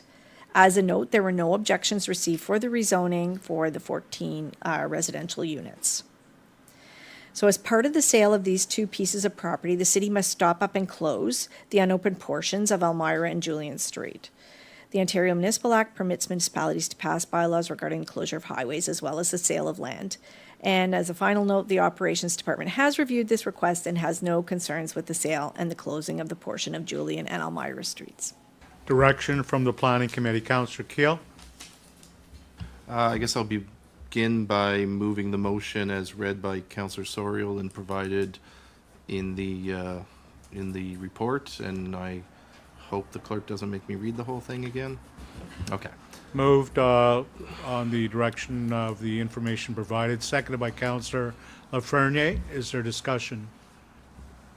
I think, Mr. Chair, this is certainly an excellent opportunity. We know we have one developer interested in at least using one aspect of it. The other viable property could potentially be another development. As it is, should things move forward with the one developer, we're looking at 14 extra units in Pembroke, which is certainly not a small number of new units that we could desperately use.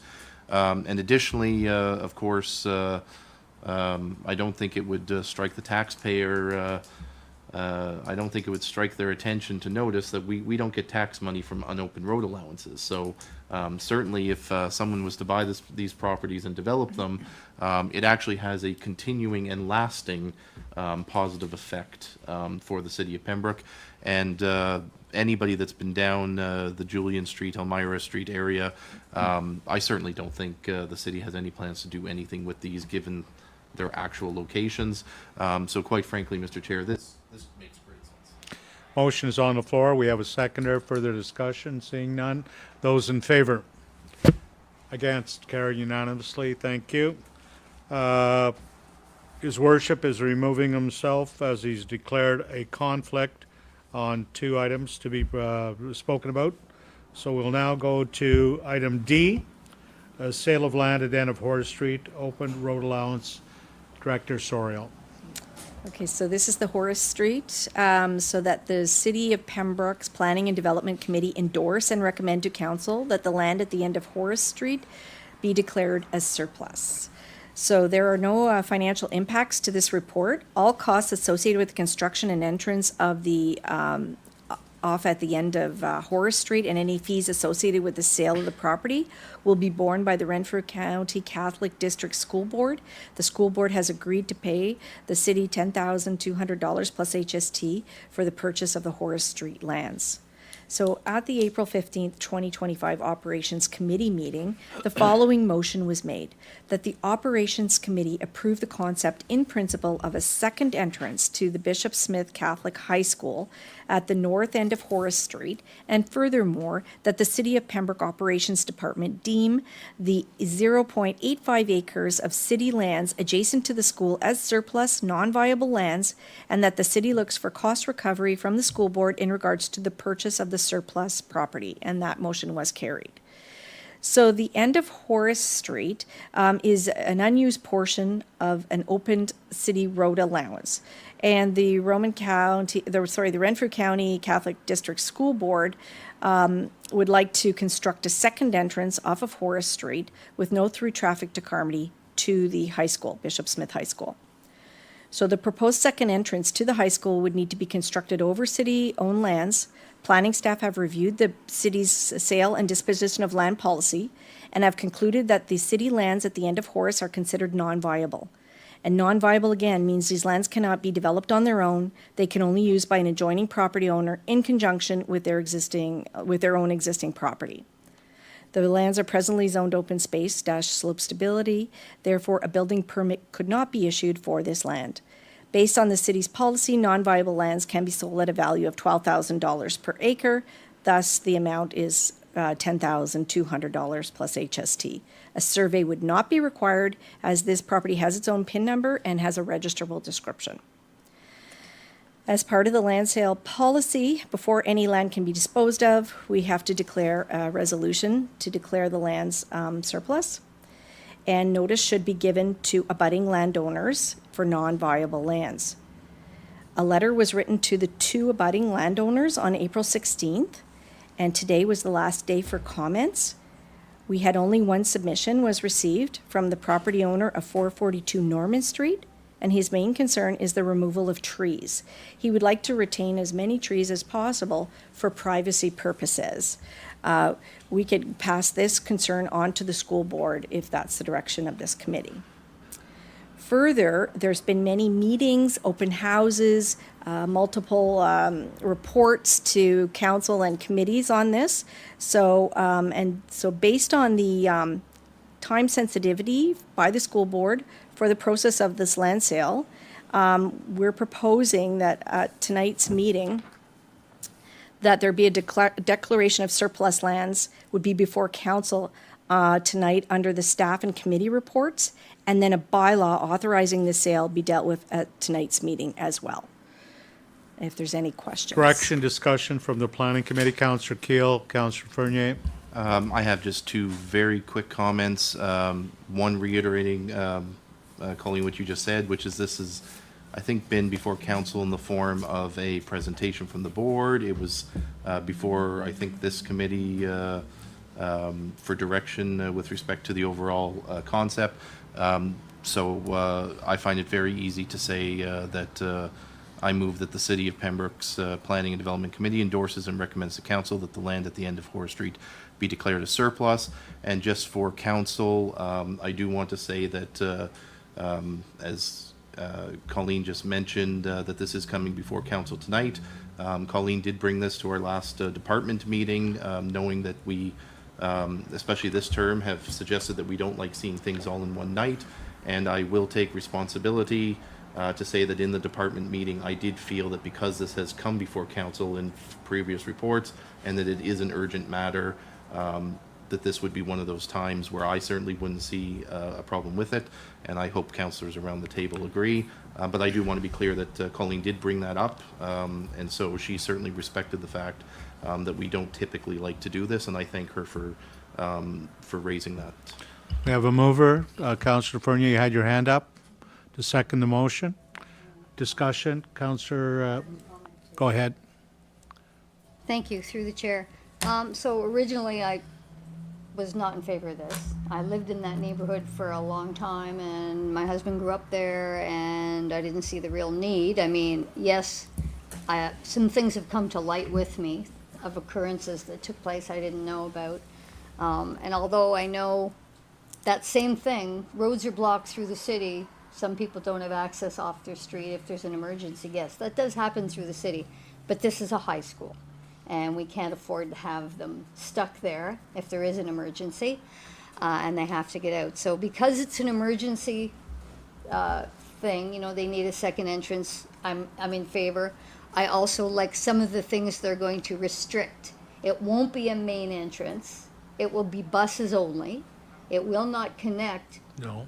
They say Will in not this, be it buses will not only. be for staff. I believe it's open, is it In not, the Ms. Horan? report, I'm sorry, I'm looking at it. Just a minute, we'll let you go ahead, Through you, Colleen. Mr. Chairman, if I could correct, like, Says- we were told at one of the meetings, okay, so we had a staff meeting with their staff. Yep. And we were told it was going to be a bus only lane. Yep. Okay.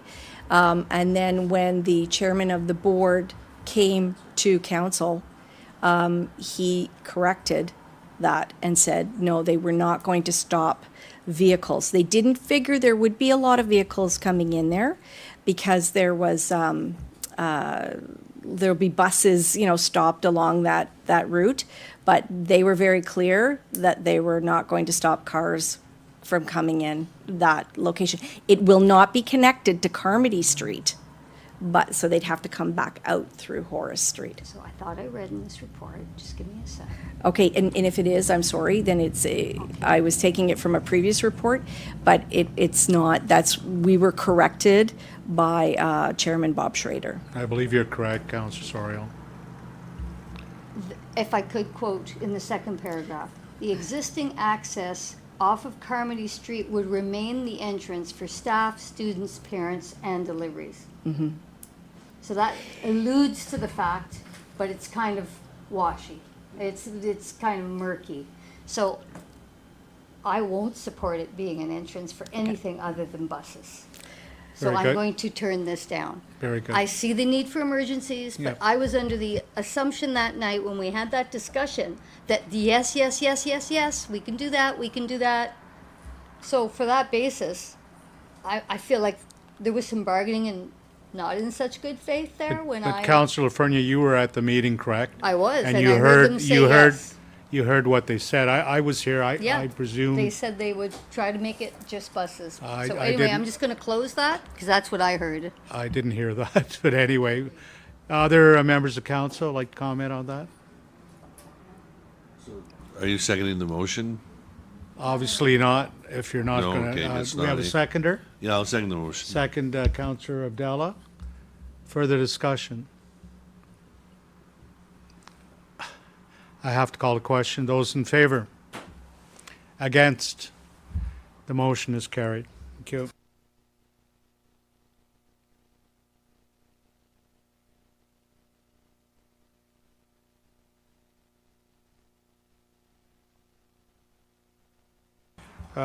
Councillor Keel has removed himself as he's declared a conflict. Sale of Garden Street, Parquet, 730 Cecilia Street, Director Soriel. Okay, so recommendation that the City of Pembroke's Planning and Development Committee endorse and recommend to council the approval of the sale of the Garden Street Parquet, which is municipally known as 730 Cecilia Street. Additional residential taxes would be received for this proposed development, and the purchaser has agreed to pay the city the appraised value of $139,000 plus HST for the purchase of the Garden Street Parquet. All costs and associated fees with the sale of the property would be borne by the purchaser. So on January 16th in 2024, the Parks and Recreation Committee of Council gave direction to include 8 of 22 identified potential parcels of land to declare them surplus, and that included 730 Cecilia Street. In the summer of 2024, the Economic Development staff created the city's owned surplus land page on the city's website. And then on October 1st, 2024, Council passed a resolution to formally declare these 8 pieces of land surplus as required by our sale and disposition of land policy. So in early February 2025, staff received an offer to purchase 730 Cecilia Street. And then on February 18th, 2025, direction was provided to staff that the offer was accepted in principle and that staff was to work with the developer. On February 20th, 2025, the proposed disposal of viable surplus land notice was posted on the city's website for 20 days as per our policy. The offer was conditional on the rezoning of the property to permit a sixplex. The property was rezoned to allow for this sixplex by bylaw 2025-39, which was approved on April 15th, 2025. The deadline for appeals is tomorrow by 4 p.m. As per recent changes to the Planning Act, only the applicant, the minister, or any specified person or public body, which does not include a neighbor, may appeal. So it is anticipated there will be no appeals. As part of the city's policy, land sales policy, before any land may be disposed of, council shall adopt a resolution declaring the lands to be surplus. Council has passed this surplus declaration on October 1st, 2024. This land would be considered viable because of its frontage and size. And in regards to that, a public notice was put on the website on February 20th, 2025 for 20 days, and there were no comments, questions, or other offers received during that 20-day period. A survey would not be required as it has its own registrable description, and a bylaw authorizing the sale of land will be before council at its meeting of May 20th. Direction, discussion from the Planning Committee? Any recommendations or moved by Councillor Purcell? Thank you, Chair. Yes, I move that we recommend to council the sale of Garden Street Parquet, 730 Cecilia Street. May I speak to it? We need a seconder first, moved by by Deputy Mayor. Go ahead, Councillor Purcell. Thank you, Chair. Yeah, I mean, I know that there was a lot of individuals that we heard from in regards to their concerns, and we do hear their concerns. The main thing that we need to address, though, is we're looking at opportunities to enhance our revenues. This is a good opportunity. You know, we've got $139,000 for the sale of the property. I think it's anywhere from $18,000 to $20,000 that we anticipate in terms of annual revenues through taxation through that sixplex.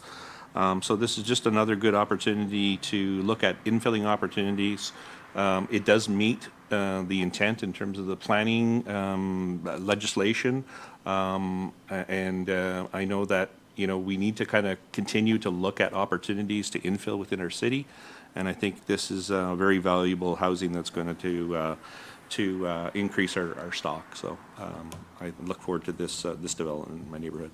Thank you. Thank you. Further discussion? Councillor Fournier? So I know when this first came to us and we were looking at where it was going to be situated on that property, some recommendations come from this group about the repositioning or, will that be taken into account on the site plan? Through you. So the site plan has been formulated. Because it's under 10 units, we're not required, the province has stated that we can't ask for a site plan agreement, but we have asked that access be from Cecilia Street so that it's not coming onto Garden Street, and that the house is facing Cecilia. Thank you. Further? Seeing no further discussion, motion's on the floor.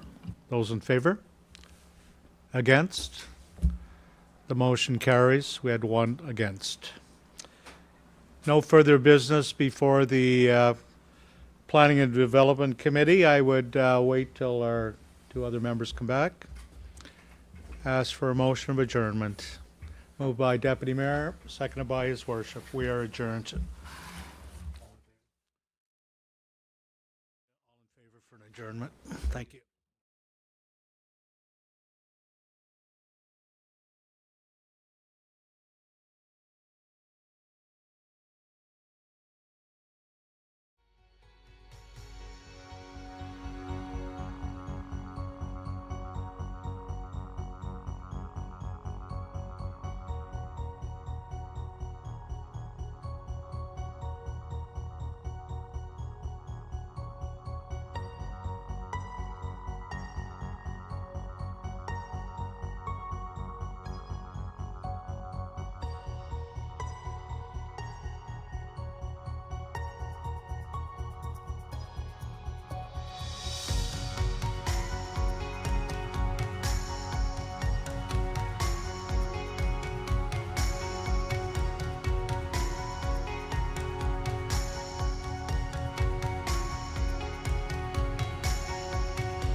Welcome to our May 6 Finance and Administration Committee of Pembroke City Council.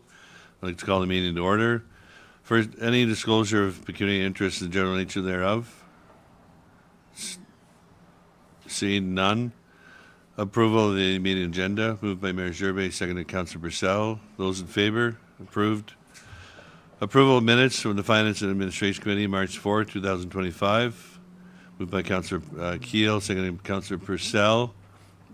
Those in favor? Carried. Any business from those minutes? Seeing none. No presentations and delegations this evening. We have item number 7, new business, monthly report, Chief Sell, and the annual report. Welcome, sir. Thank you, Mr. Chair. I'll begin tonight with the monthly report for April of 2025. So I'll start with the good news. In April, we hosted our 911 birthday party. So this birthday party is hosted at the fire department in partnership with Ryjay's Climbing Adventures and Seventh Heaven Suites. This party was an idea a few years ago with the hospital foundation, and it's auctioned off during the Black and White Gala. So the winners attend the fire hall and they host their children's birthday party there. Ryjay's brings in their fire truck bouncer, and Seventh Heaven provides the desserts. The fire department provides some pizza and snacks, and we also go through like our junior firefighter program with the kids, and we really gear it to the age, of course. Now to the bad news. During this report timeline, which was March 25th to April 29th, we did experience the first loss of life due to fire in the city of Pembroke in 25 years. Firefighters did an excellent job to quickly try to control the fire and to remove the patient. However, with the assistance of the Renfrew County paramedics, we were unable to save the individual. I'd like to give recognition to our acting captain, Kyle Zimmerman, who was the incident commander that day. Kyle and his team did an excellent job. Kyle also worked closely with the fire investigation team from the fire marshal's office. So also in April, we're working closely with the fire marshal's office, mental health services of Renfrew County, and the Renfrew County Community Services Department in preparing an order to close on a property in the city. So as we move forward with this, one of the main issues that we have to contend with is making sure that we meet the needs of the people that we're displacing. So that's been an ongoing task, and we're still working on it. Staff training was conducted at Columbus House, so the training focused on fire extinguishers and general life safety. Our messaging in the Eganville Leader continues. Messaging on Pembroke's Pure Country for April consisted of the risks of alcohol consumption, cooking, and smoking, while the other ad focused on other smoking-related fires. We recorded ads in April for Emergency Preparedness Week, we are currently in it, runs from May 4th to the 10th. Our messaging on social media involved promotion of several fire marshal offices posts. We talked about short-term rentals as vacation season nears.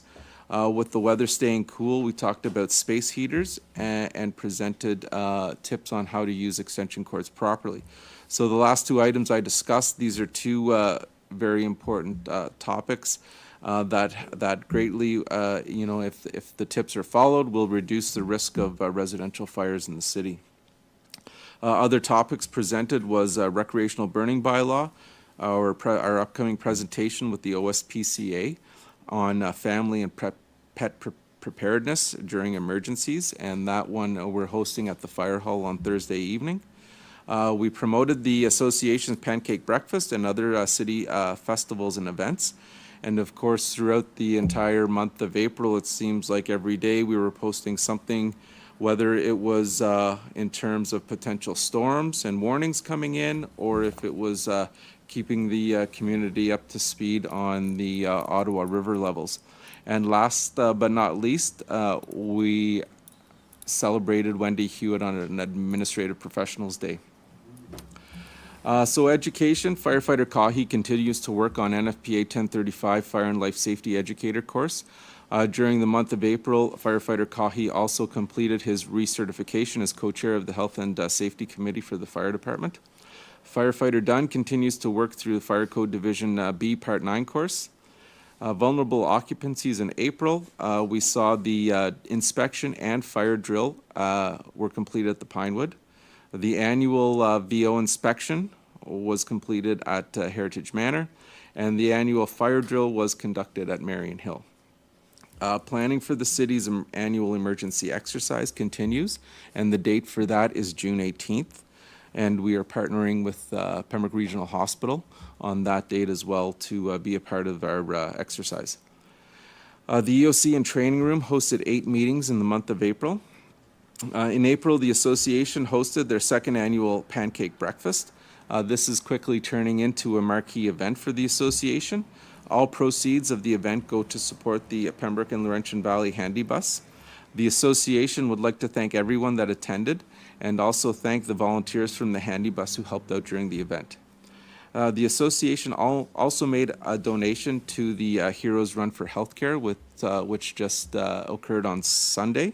And the association was once again the CAPE sponsors for the event, raising funds for the Hospital Foundation. So some of our one of our big training events of the year is the ice water rescue training. So we have a very short window of time to make sure that the ice conditions are good. And it was just near the end of April that the ice conditions were perfect for the staff to conduct the training. And it's conducted at the quarry every year. So that has been completed. And I'd like to thank Captain Morgan and Acting Captain Verdeel for leading on that one. So far, and the rest of the training is outlined for April. So far, recreational burning, we have a total number of 35 permits to date. So that's including rentals and new permits, or renewals and new permits, sorry. Our smoke alarm program, we conducted 27 smoke alarm inspections in April. We tested 56 smoke alarms. 2 were missing, 5 were not working. 4 needed their batteries replaced, and we installed 5 smoke alarms. Under inspections and consultations, we conducted a total of 186 in April. Fire losses, of course, we have 33 total responses. We had 2 fires in April.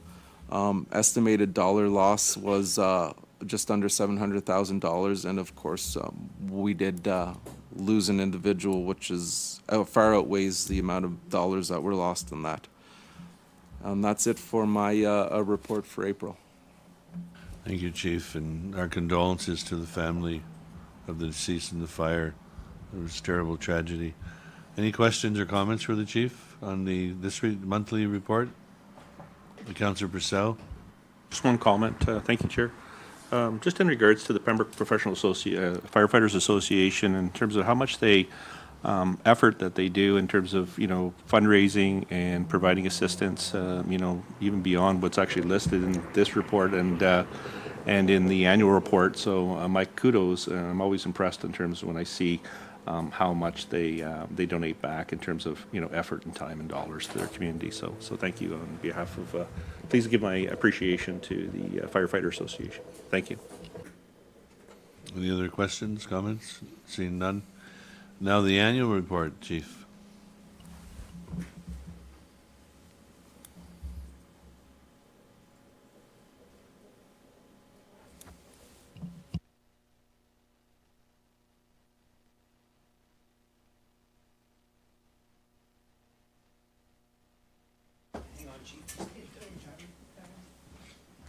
So through you, Mr. Chair, my apologies. I guess we don't have the PowerPoint, so I can quickly hit on a few highlights. If you want to go through a few highlights while while he is setting up the PowerPoint.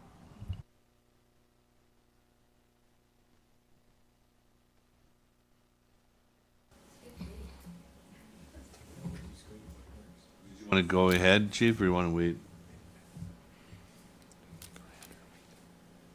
Okay, I'll go ahead, Mr. Chair, if that's okay. So if I could paint a picture of the first slide. So basically, it's the introduction. The first thing that I wanted to point out is we're still seeing, of course, I say this in somber recollection of what we experienced in April. We're still seeing a high rate of fire-related deaths across the province. It's happening right across the province. So in 2024, the focus still remained on smoke alarms. So 2024 it was also the most fire incidents, or I shouldn't say fire incidents, the most emergency responses we've ever seen as the Pembroke Fire Department. Also, too, in 2024, we saw some new equipment and some new partnerships. And of course, once again, last year was also the introduction of potential funding streams through grant opportunities to the fire service that would roll out over a number of years. So thanks to the current provincial government for that, and we're hoping that there's information coming shortly on phase 2 of the funding. So the second slide was just our regular organizational structure outline of the fire department. So the average years of service for our career members is 18 years. Acting Captain Brentford Deal received his 15-year award in 2024. Wendy Hewitt completed 3 full years in 2024. We saw the promotion of firefighter Riley Poirier to 2nd class. So Riley has 1 more upcoming exam, and that'll be held in September, and Riley will be 1st class. Our average years of service for our volunteers is actually at 11 years, which is pretty impressive as well, too. And in 2024, we brought on 4 new volunteers who worked through their orientation period and are responding as of 2025. So the third slide, we're breaking down the incident types. So the most incidents we've ever seen again in 2024. Our average response time, which I touch on a little later in the presentation, we saw a big reduction in our response times, and that's basically tied to the construction that we've been experiencing along that Bennett Street corridor. So our most number of calls this year are false fire calls, and that's quite high. We're looking at ways, we've been discussing ways over the last little while, looking on how we could reduce those numbers. Now, false calls can be somewhat misleading. So we do have the mechanism in place to recover costs on preventable false alarms. So we do use that avenue. However, a lot of the false calls that we're seeing are not necessarily preventable. They may be from public misconceptions of what's going on, and it's just we're limited as to how we can classify those calls. So we're looking at ways that we can reduce those numbers. Our second highest number of calls, which really surprised me this year, was what we call the preconditioned fires. So the preconditioned fires might be cooking incidents, could be overheat of electrical equipment. So that stuff is a little concerning. So I do feel that there should be a little more push on public education when it comes to cooking fires, because we're seeing another rise in those, and those are traditionally one of the leading causes of fatal fires in the province. So we'll make plans to deal with those. Our third number of calls were public hazards, and that is everything from down power lines to natural gas leaks, to gas spills, to just strange smells.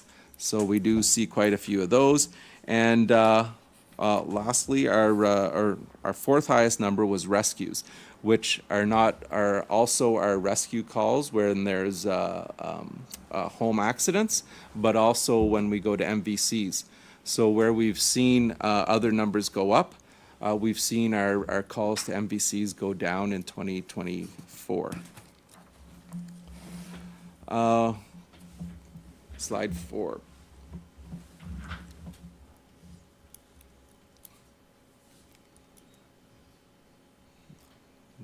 Sorry, Mr. Chair. So that's the whole report. That's the whole report? Yeah, yeah. Okay, that's what I Okay. So if it's all right with you, Mr. Chair, I'll continue. So we divide our city up into 5 districts, or 6 districts, so we can better track our calls where we're going. And we've done this since, I want to say 2004, just so we can get a better idea of where we're responding to in the city. So the majority of calls is always in our District 5, which is the blue area on the screen in the upper right corner. That is what that is the area that has like the highest number of residential homes, newer homes. So we do see a lot of multiple different calls there, and that's normally our highest response area. District 3 this year, which is the one on the far left, the green area, that traditionally is somewhat lower. But this year, unfortunately, or in 2024, it suffered the largest loss due to fire, dollar loss, and that was basically the Kingburger fire. And then the other thing that we've seen from 2024 is the light blue district right in the middle. That's our downtown core, and we are seeing an increase in calls there. So that is something that we're aware of, and we do have plans to get downtown and start our inspection program down there again.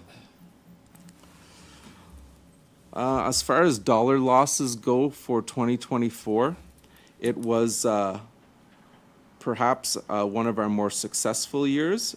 So a total of 452 incident responses, and we saw a dollar loss of $770,000.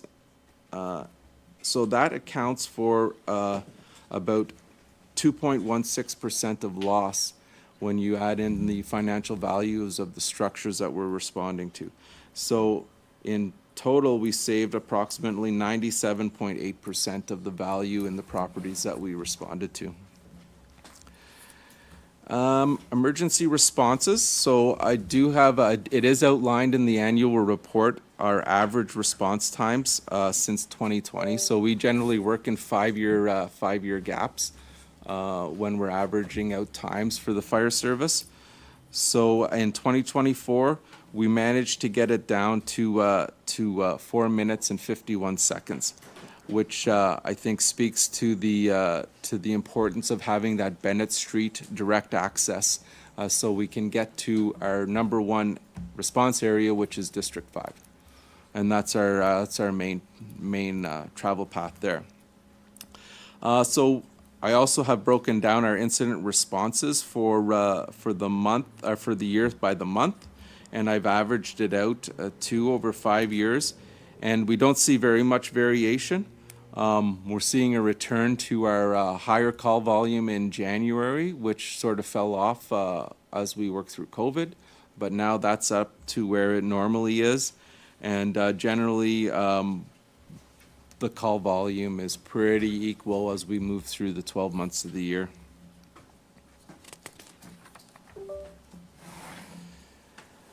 Inspections and consultations. So in 2024, we conducted 1,596 inspections and consultations, with our primary number being residential. This doesn't include the recreational burning permit inspections. Our smoke alarm program, we're continuing that. In the annual report, I outline the process that we got to and how we got to here. So in 2024, we conducted a total of 171 smoke alarm inspections. We tested 419 smoke alarms.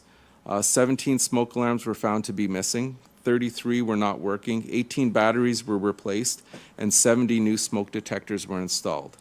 So for income properties, we do have a means of cost recovery for the smoke alarms and the batteries. But generally on residential, privately owned residential dwellings, we just provide those as a courtesy. Our cost recovery certainly covers the cost of those smoke alarms. And the other thing that we strongly stress with the individuals, the smoke alarms that we're replacing, that we're adding, just temporary measures to ensure that they do have protection while their other smoke alarms are being repaired or steps are taken to repair those. Next slide, please. So once again, I have added this in here. So 111 deaths from fire in 2024. I remember days in my younger years when we were well underneath the 100 death marks. So the province is definitely following this trend, and they're coming up with ideas, specifically the smoke alarm programs and the Test Your Smoke Alarm Day, which is September 28th every year. And that was a piece of legislation brought before provincial parliament by our former MPP, John Yakubuski. So our open air burning bylaw, for 2024, we saw 193 recreational burning permits issued for a total of $16,100 generated from these permits. Of these permits, 129 were new and 64 were renewals. So our Emergency Operations Center is becoming a focal point for the fire department. I think we're reaching its full potential when the fire hall was developed. With COVID and all the closures we went through there, we didn't utilize it the way it was intended. But now I think we're starting to utilize it as it was intended by by council and the chief and the CAO of the time when they constructed the fire hall. So we had 71 training sessions and meetings. And some of them are outlined in the next few slides. And myself as the Community Emergency Management Coordinator, I attended 66 meetings under the emergency management hat, plus training sessions. So some of the various meetings we've seen, of course, City, County Liaison, City, Laurentian Valley Liaison meetings, PBIA strategic planning sessions, Pembroke strategic planning sessions. Community Watch is a great user of that space. I like the agreement or the working with St. John's Guide Dogs.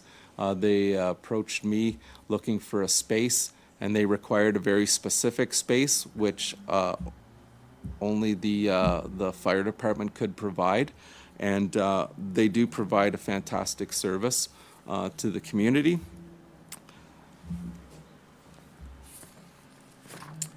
So on to staff training. So we still continue to work on the National Fire Protection Association Certified Standard Training Program.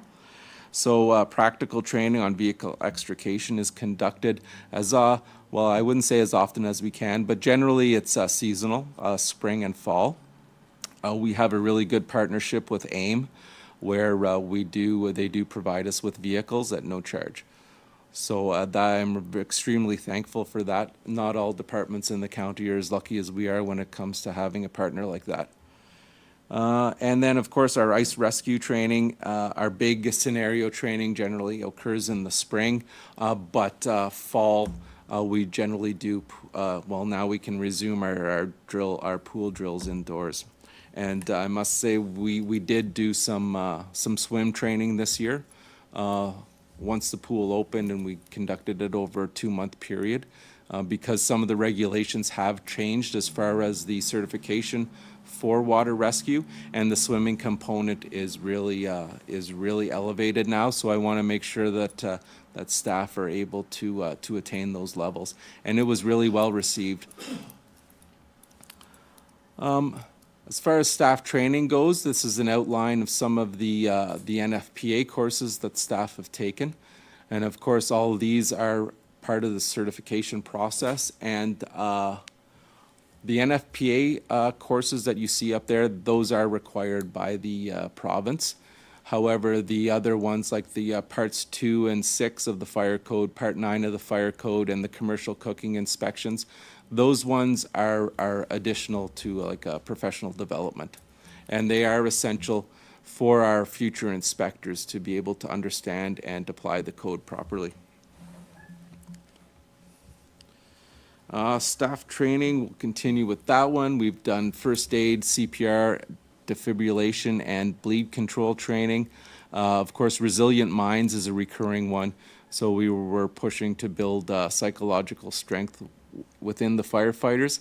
And I must say in 2024, I worked closely with two firefighters, Emma Gibbon and Luke Dunn, and we've developed a something I'm quite proud of. It's a critical incident response OG, where where firefighters do respond to a critical incident that could have potential traumatic effects. We now have a process in place where we can hopefully help the firefighters through it and lessen the negative outcomes of it.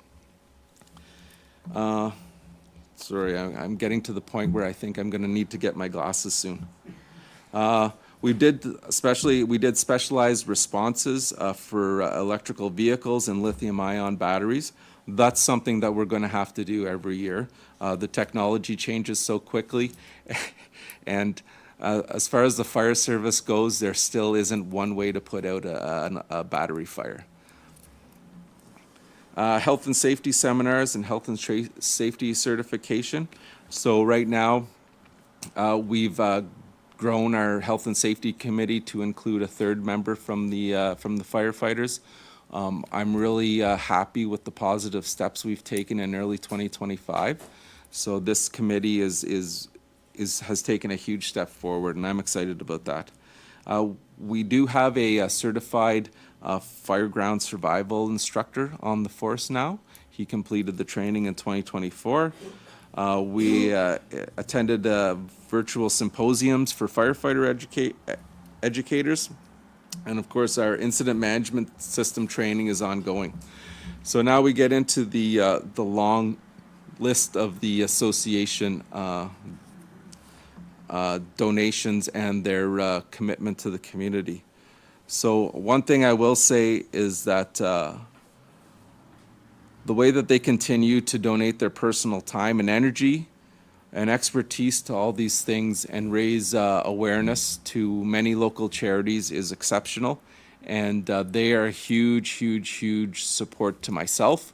And if it wasn't for them, a lot of the events that shed a nice light on the fire department would never happen if it wasn't for them.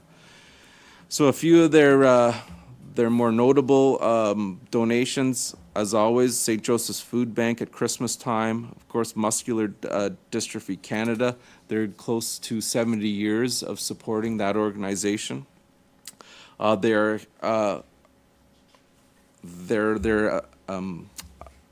partnership with Pembroke Minor Hockey is growing and continues to grow, but not just with Pembroke Minor Hockey, with many of the other sports associations in the city.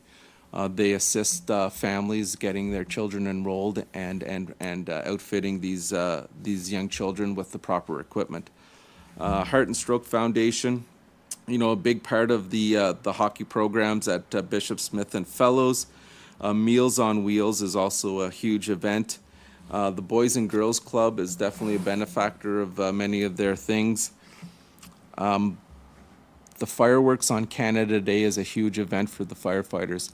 I honestly think they love it more than anybody else, myself. Get to blow things up. The Kiwanis Club Christmas Toy Drive and the Food Drive is a huge event for them in Christmas. The Christmas Angel program, they are a big participant of. They've started sponsoring some of the Streetlight Theater productions. Of course, most of these items, most of their funds are raised through their Chili Fest, which is in November. And now one of their largest events now in the springtime is the pancake breakfast for the handy bus. And lastly, their involvement in Fire Prevention Week is a tremendous support for myself, and I really wish to thank them on that, and I hope to continue the partnership in the future.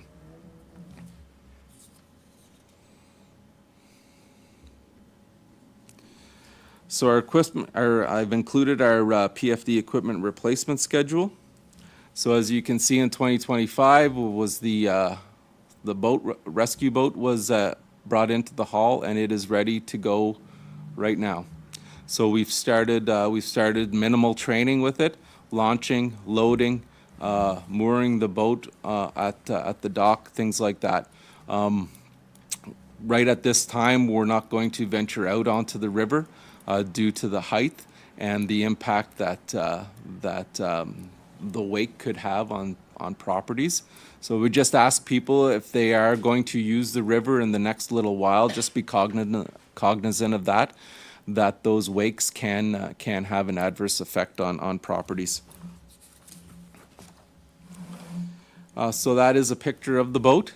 It was deckled and completed over the winter. Radios installed, so like I said, everything is ready to go. And then to our new bunker gear. So in 2024, we purchased our first large purchase of bunker gear, which feedback from the staff, once again, under less than ideal circumstances, but feedback from the staff was that this gear, it might be possibly the best they've had. So I think that speaks to the committee, which was made up of 4 firefighters and myself, and they did a tremendous job on ordering that gear. Once again, our marquee event for the fire department is always our open house and Fire Prevention Week. And I'd really like to take this time to thank our sponsors for that open house. I think part of the draw for the open house might be some of the prizes that are on the table. And if it wasn't for these people, if you could hit the next slide, please. And if it wasn't for these great businesses, downtown businesses, Pembroke businesses, community businesses, helping me out with this, I don't think it would be as big of an event as it is. So once again, thank you very much for your support on that. And then closing out, last couple of slides. Public education is really key, and that is something that we're working towards increasing. So in 2024, we conducted 33 training sessions. So that includes our staff training and our junior firefighter programs. So we saw roughly 1,000 people come through those. Our fire hall tours are not where they once were when we were located on Victoria Street, but perhaps that'll change in the future. We are sort of a little not as easy to get to for some of the regular tours. And then fire drills, we conducted 48 fire drills in 2024. So some other public events that we do as the fire department, aside from the association, is listed here. The camp days is always a fun one. I can't tell you how much I dislike washing windows, but here we are. The Community Expo is a fantastic event, and this year it coincides with Emergency Preparedness Week, which is a nice ending to the week. The Santa Claus Parade is always fun. Our junior firefighter program, and I would like to point out firefighter Matt Troutman, who has done a fantastic job of developing that program. He's got it to the point where now he just has to, he can hand it off to anybody and they're ready to go. We do quite a few things with the Pembroke Public Library. So one of the new projects, or one of the new events, was the fire trucks and freezies that we kicked off last year. And I was doing a presentation today at one of the schools for Emergency Preparedness Week, and one of the students in the presentation asked me when the fire trucks were going to be at the marina again. And so it was a hit. So the audience will hopefully build up. 12 days of holiday fire safety campaign. So that's our partnership with the Public Fire Marshals Fire Safety Council and MyFM. And we, over the 12 days of leading up to Christmas, fire safety messages. And we used to do where the listeners could call in and they could win a fire safety prize package donated from the Public Council. But in discussion with MyFM, we sort of got tired of sitting on them for months and months and months, just because nobody would come and pick up their prizes. So what we decided to do this year is we took them to St. Joseph's Food Bank, and I asked the staff there if they could kindly just, they would have a feel perhaps of families who would benefit from these things. So that's where, I think that's where they're going to go in the future. And then, so just in summary, we faced some challenges in 2024. We had some good times in 2024. And I'd like to thank Mayor Gervais and Council and CAO UNRWA and all the city staff and the partners for supporting myself and the fire department, and really looking forward to continuing this. Thank you, Chief, for the wonderful report. Truly an integral part of our community, and we thank you, the fire department and the firefighters union. Questions, comments for the chief? Councillor Purcell, and then Councillor Frenier, and then Councillor Keel. Thanks, Chair. I just wanted to kind of touch on one of the topics that you spoke to in regards to critical and stress management.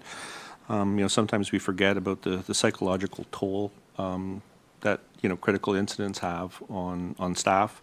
So I'm just so happy to hear that not only looking at the well-being in terms of your staff, in terms of their physical well-being, but also their psychological well-being through the critical distress management processes and debriefing and diffusing processes. So that's great to hear. So I hope to hear, that continues and there's a more formal program in place so that it continues, because I do think, if you have somebody that's off as a result of, trauma, psychological trauma from reporting to an incident, a critical incident, it's very difficult. So appreciate your, I know we had a couple discussions about that, and I appreciate that, you've taken that to heart. So thank you. Councillor Frenier? Yes, through the chair, thank you for that annual report. I just want to ask, so some of the incidents that there's an increase, that it would be cooking fires you mentioned. I'm wondering, with the mental health issues that are in every community now, do you think that that's attributing to some of these fires? And I'm wondering, I'm assuming the answer could be yes. In working, like you said, you gave away some safety kits to the food bank. With CMH, the MESA program, and this and that, to provide them with smoke detectors, because they go into these people's homes and maybe they would identify maybe a risk and could help facilitate, putting up a smoke alarm, or, if they notice they smoke in the house, maybe there's a risk of, a higher risk of falling asleep. So if you want to comment on that, I want to know if there's any kind of sort of collaboration with those agencies now. So through you, Mr. Chair, thank you very much. That's a fantastic idea. And we do try to work on that. It is a work in progress. So we are developing good relationships, and that is definitely an avenue that we're going to push a lot harder in 2025. Thank you. Councillor Keel? I know it's getting late, but I'll keep it as quick as I can. Chief, I just want to thank you and your team for everything that you do. I know I've said it before, getting to know the firefighters has been one of the biggest privileges that I've had being on this council, and I mean that. Even just last night, talking to a couple of them after the community watch meeting hosted by the mayor and the deputy mayor. One of them was working on, I guess, one of their exam preps, and I don't think I could underscore the amount of additional work that people do other than responding to fires in your department. And I say that at both the professional level, the inspections, the water rescue, all the things that isn't, the fire truck racing to a house on fire related. But even I was about to say unprofessional, that wouldn't be the right word. The non-work related stuff that the association does. And that for me just blows me away. The amount of time that they give to those extracurriculars, their donations to as many different places as they do. We have something very special here with our fire department, and I want you to know that I see it every year, and truly, it's I just can't say enough things. I don't want to keep going on. I could, but truly, getting to know your team has been one of the best things that I've had in my role here, and I want to thank you for the leadership. It always starts at the top, and I know you're going to say it's not just you; it's the whole team. But you as a leader, getting to know you as well in our roles. Your department amazes me. I love your department. Couldn't say enough nice things about it. And I just hope that everybody in the city of Pembroke understands and appreciates what a great thing we have. Thank you. Thank you, Chief. That's great, and all the work that went into the report. Thank you.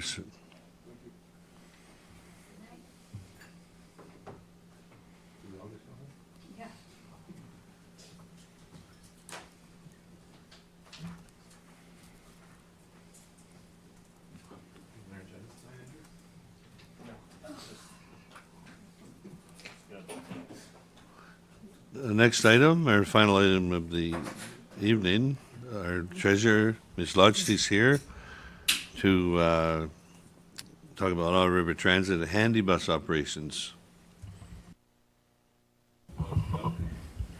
Saving the best for last.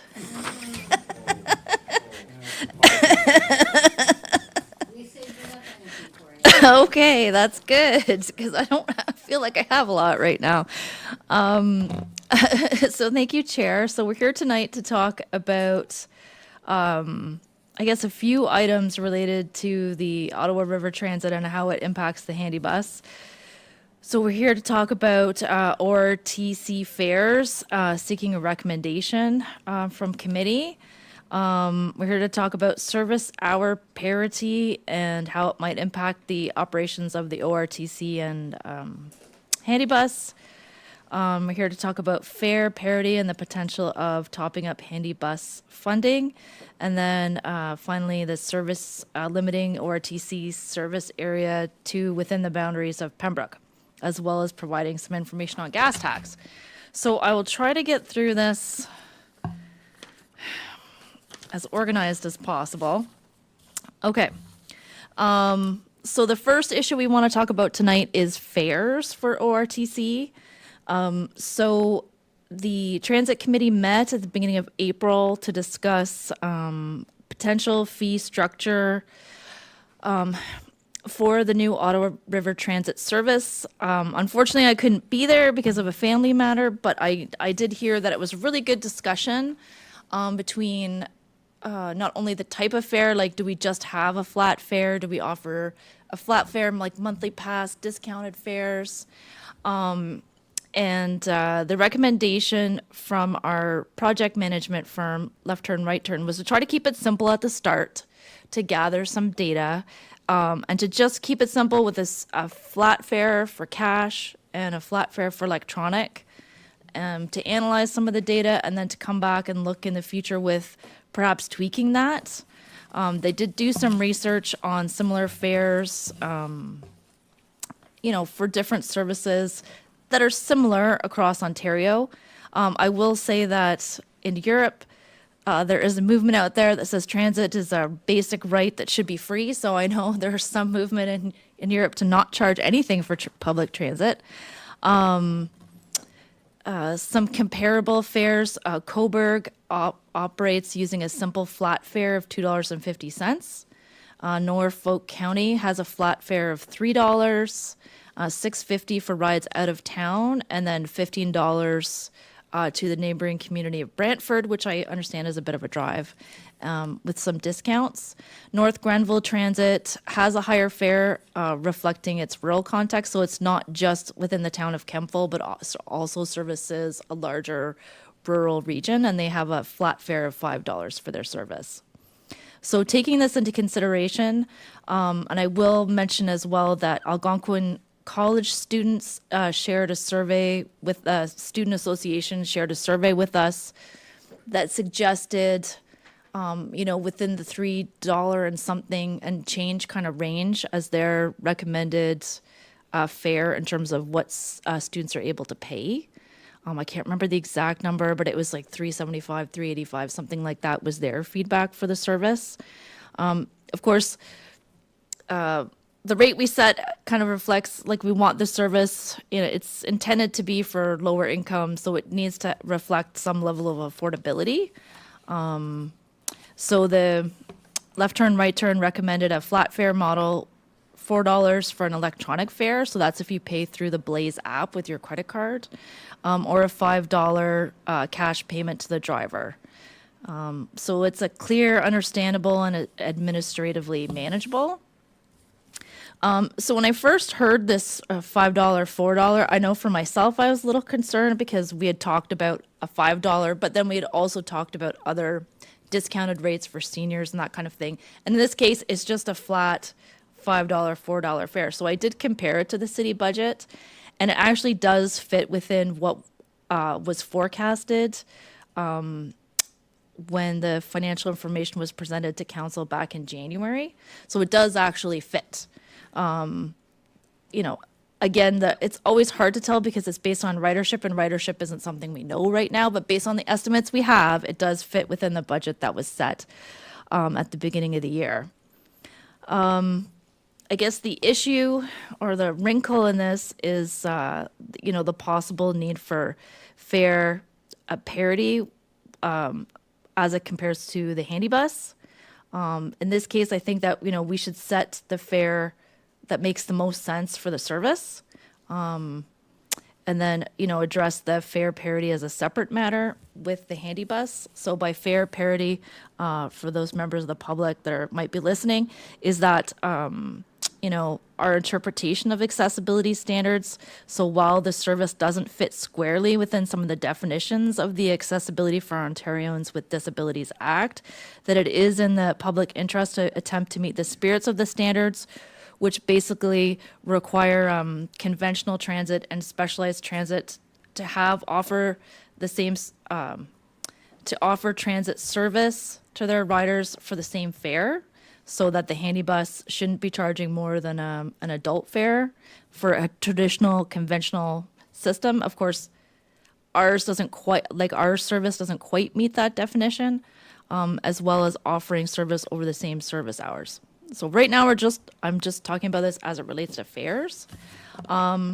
So I don't know if we want to pause, or do you want me to go through all this report and then we'll circle back to talk about each issue one by one? Go through the whole report, then we'll circle back, do one by one. Okay. So that's the issue with the fare. So at this point, we're looking for some direction from council about council's direction on the fare for the Ottawa River Transit Service. And then with that information, we'll bring back a formal fees and charges bylaw in June to kind of finalize the rate.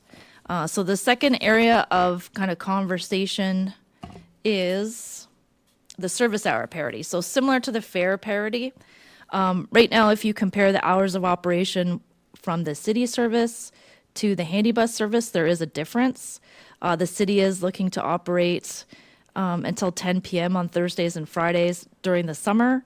There might be a need to extend that, Monday through Friday to accommodate Algonquin College students whose classes end at 9, like apparently every day of the week. So the handy bus doesn't operate service after 5 weekdays, and they don't operate on the weekend. So the Ottawa River Transit Corporation would operate, till 8 o'clock at night. So right now, the summer service would operate 7 a.m. to 8 p.m. Monday to Wednesday, 7 a.m. to 10 p.m. Thursday and Friday, and 8 a.m. to 6 p.m. on Saturday with no Sunday service. So if we look at the potential need for service hour parity, there is obviously a difference between the service hours of the Ottawa River Transit Service and the handy bus service. Certainly the Ottawa River Transit buses are accessible, although we have not contemplated offering an accessible level service. So if we wanted to, we could offer to accessible rides during those gap time periods after 5 and on Saturdays. That being said, there's only space for 2 wheelchairs in each bus, and we're only going to be operating 2 buses through our service to start with. So, I mean, there is limited rides, although I understand that the handy bus doesn't offer that service because there isn't big demand either. So that's certainly an option that could help address the gap if it isn't really economically feasible for the handy bus service to operate during this time period.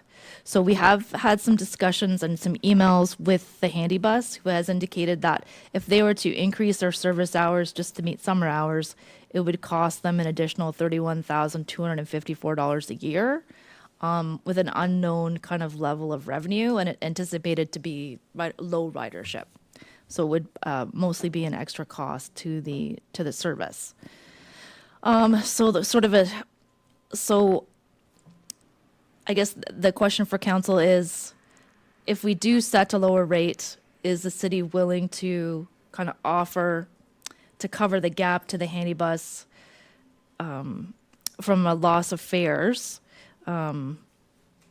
through a grant, and whether or not ORTC is able to at least offer its services during those off periods. Now, certainly how ORTC would offer accessible transit during the off periods when handy bus doesn't operate, I think would require more discussions. So in my report, we did talk about, maybe people could still book through the handy bus, and the handy bus in the back end could just let us know. I just think generally we would have to have a bigger conversation with the handy bus to see how that might or might not work. But as a concept, is council willing to at least have those conversations with the handy bus?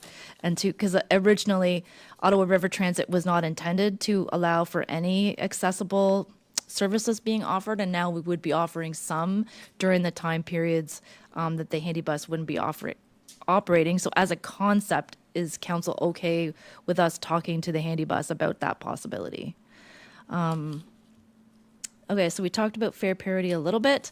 So yes, so if we did have a $4, $5 fare, the handy bus would be required to lower their fares from $7 to $5, if we wanted to try to meet the spirit of the AODA standards.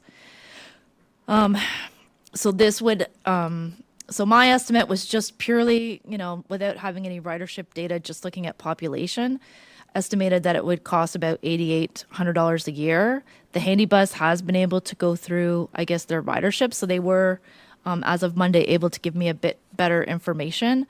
So their estimate from July to December in terms of a loss of revenues would be $6,298, and a full year would be just slightly over $13,000 in terms of a loss of revenue to them.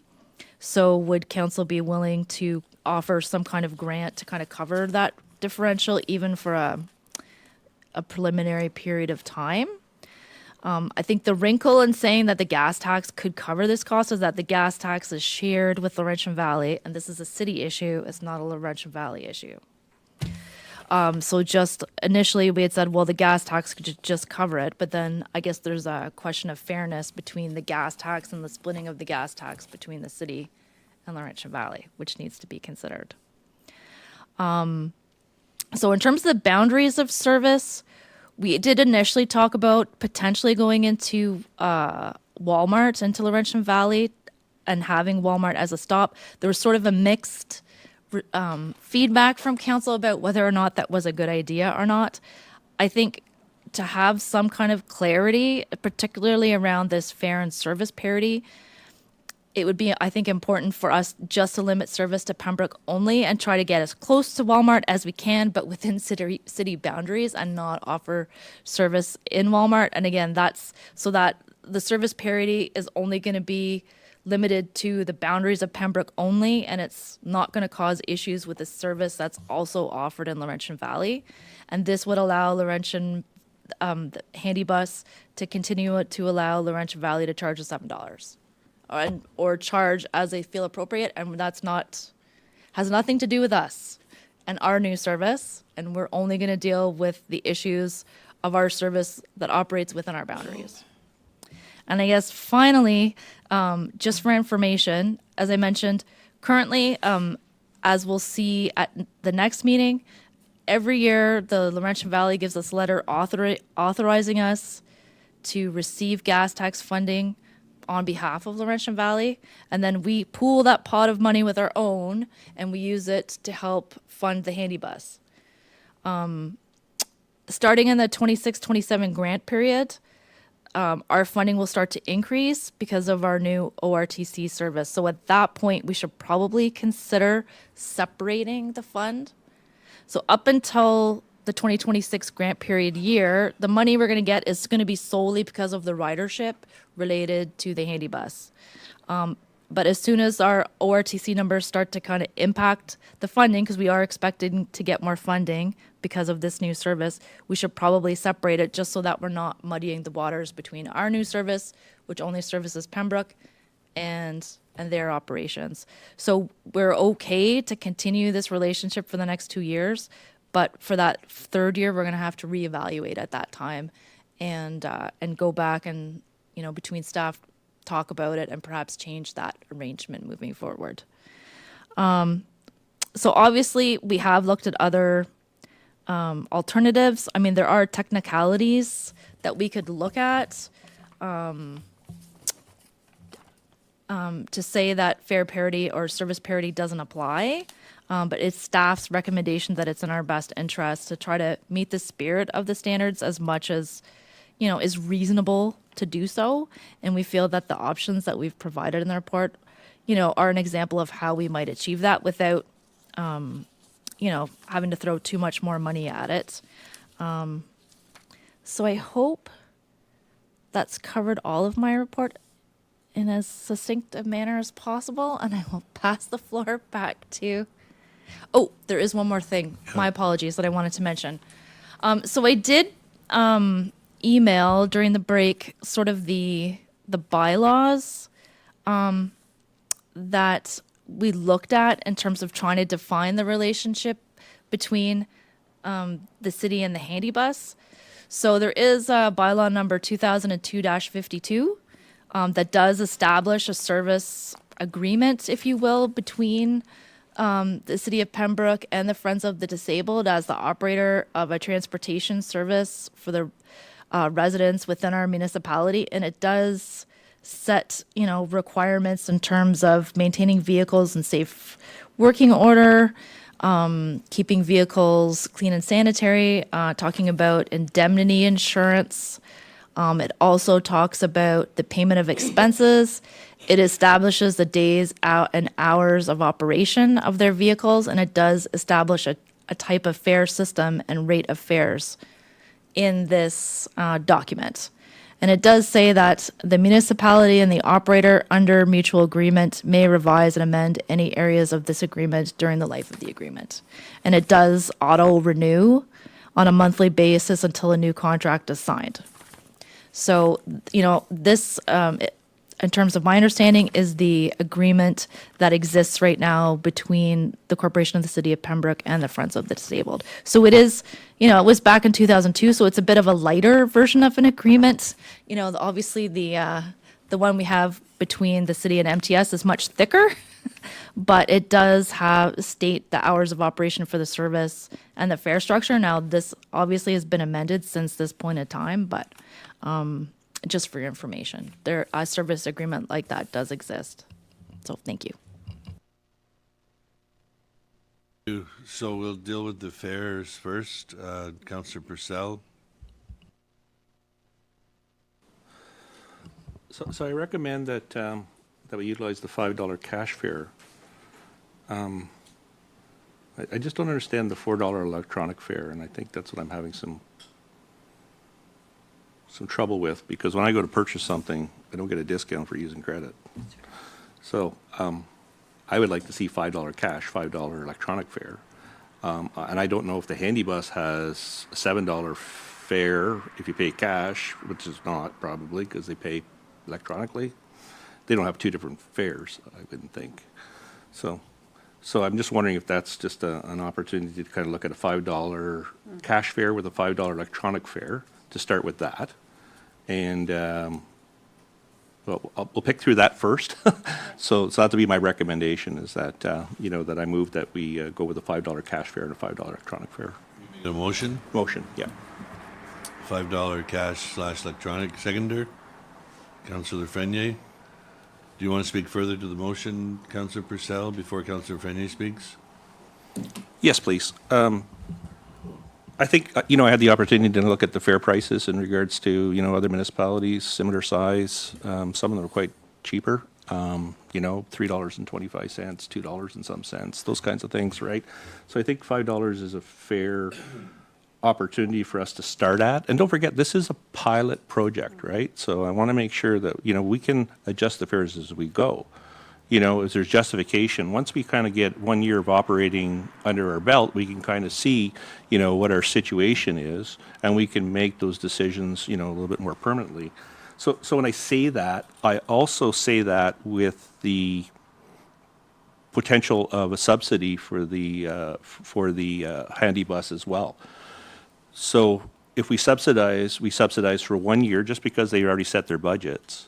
This is the way I'm thinking. They've already set their budget, so there's really no fiscal impact in terms of the two different services running, but only for 1 year. And the reason why I look at that is there's an opportunity to sit down after a year and see how the process is working. Do we need to start talking in terms of how the two services are going to work independently, or do they become one service? Like, who's kidding who? We got to look at efficiencies and look and make sure that it's meeting our needs. So I think that's what I would recommend, and I think that's fair. And I think, going through the $5 means with the subsidy. And I just wanted to clarify, the off hours, and maybe this is just a question in terms of the off hours. So the off hours that we provide the services is just for Pembroke area, right? So it's not going into Laurentian Valley to pick up individuals. Okay, so in terms of the hours of operations, I would say that that's appropriate as well, that, that we could do that. But I do think that's an opportunity to look for a short period of time till we get some more information, come back with a report next year in regards to how this is working, make some recommendations in terms of opportunities for efficiencies between, and I'm sure it's in the best interest of the handy bus and also the best interest of the city of Pembroke to provide efficient services. I think it's a win for those people that are using the handy bus, because now it's not a $7 fee, it'll be a $5 fee. A little bit more affordable for those individuals that, maybe could use those extra couple dollars. Maybe it means that they can go out a couple more occasions. So I do think that it's a win-win. And we talk about accommodation and accessibility. There's also means in terms of accessibility, just in also the transportation component, it's also the financial piece too. In terms of the accessibility, we're trying to make it as fair as possible for individuals. And who's kidding who? A lot of these individuals that utilize the transportation services, in some cases, find it very difficult. So every dollar counts. So I think it's a win-win as far as I'm concerned. And then as we go along through the process, with the cooperation of the handy bus, let's sit together and see how we can make a more efficient service moving forward after a year. For $5 fare, gas electronic. Councillor Friend, you second and you speak. And then we have Councillor Keel. So I'm supporting this for a year. Like Councillor Purcell said, it's a pilot project. Now, something that was mentioned was the fact that we don't have to offer the accessible option on our bus, on our transit. I would prefer if we didn't. You cannot compare the two services, and I think what's going to happen is the waters are going to be muddied. Individuals that expect the type of treatment they get with handy bus are going to book a ride on ours and realize they're not going to get walked to the door. No one's going to help them carry their groceries. It's not going to be the same experience. They're going to have to walk to where they catch it. It's not going to be door to door.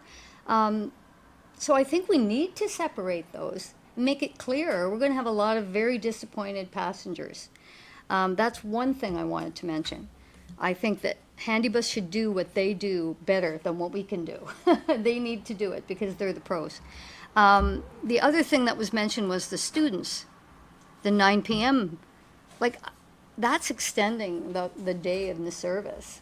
I think until we negotiate with the Students Association and have them make it mandatory that students buy a pass, just like they do in other communities, we can't really guarantee them any hours, because are we going to pay drivers and expenses extended for the students when maybe we don't even know what the numbers are going to be? So I think that needs to happen before we start saying, yeah, we're going to stay open till 9. We need to have monthly passes sold to all the students. It's mandatory in the cities that they buy a pass. So we could come to a very reasonable rate, but at least you're guaranteed that revenue. So that's my other comment. I know that's not I'm just positioning here and saying why I'm supporting the $5 for today. I like looking at it again, working with the handy bus on how we can complement each other's services. I really wish we could just continue to charge that handy bus could continue with the 7, but we don't have any options according to the criteria set out in the Accessibility Act. So that's my comments, but I really only want to look at it for a year. We revisit it later. Then maybe we can have a tiered system, depending on, what the revenues look like, or we can offer monthly passes. Anyway, that's my comment. I'm going to try to keep it there. Thank you very much. Councillor Keel. Okay, I'm just going to start off by saying that I'm not happy with most of this. The fact that we're now debating what the fares are going to be, what relationship we're going to have with the handy bus, whether we're going to be going to Walmart, which the literature already says we're going to Walmart, and I think we have to go to Walmart. The fact that we're debating all of this after we've entered into a contract to proceed with transit, I think is completely rear end backwards. And that's why at the last council meeting, I said I think we should table the discussion to enter into the contract, because now we're having a debate over what a system's look. I mean, we're basically building a house now that we already have a contractor. And I don't understand this whatsoever. With respect to the fares, do we have a explanation as to why a $4 electronic fare was recommended? Was anybody at that meeting? We have a recommendation. Somebody must have information about it. Go ahead, Treasurer.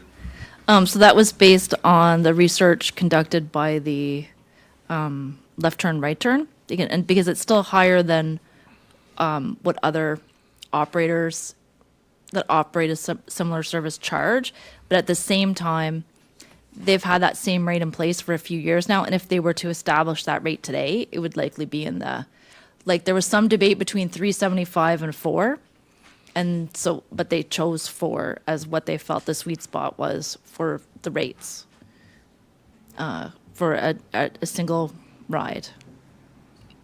But 5 if it's cash.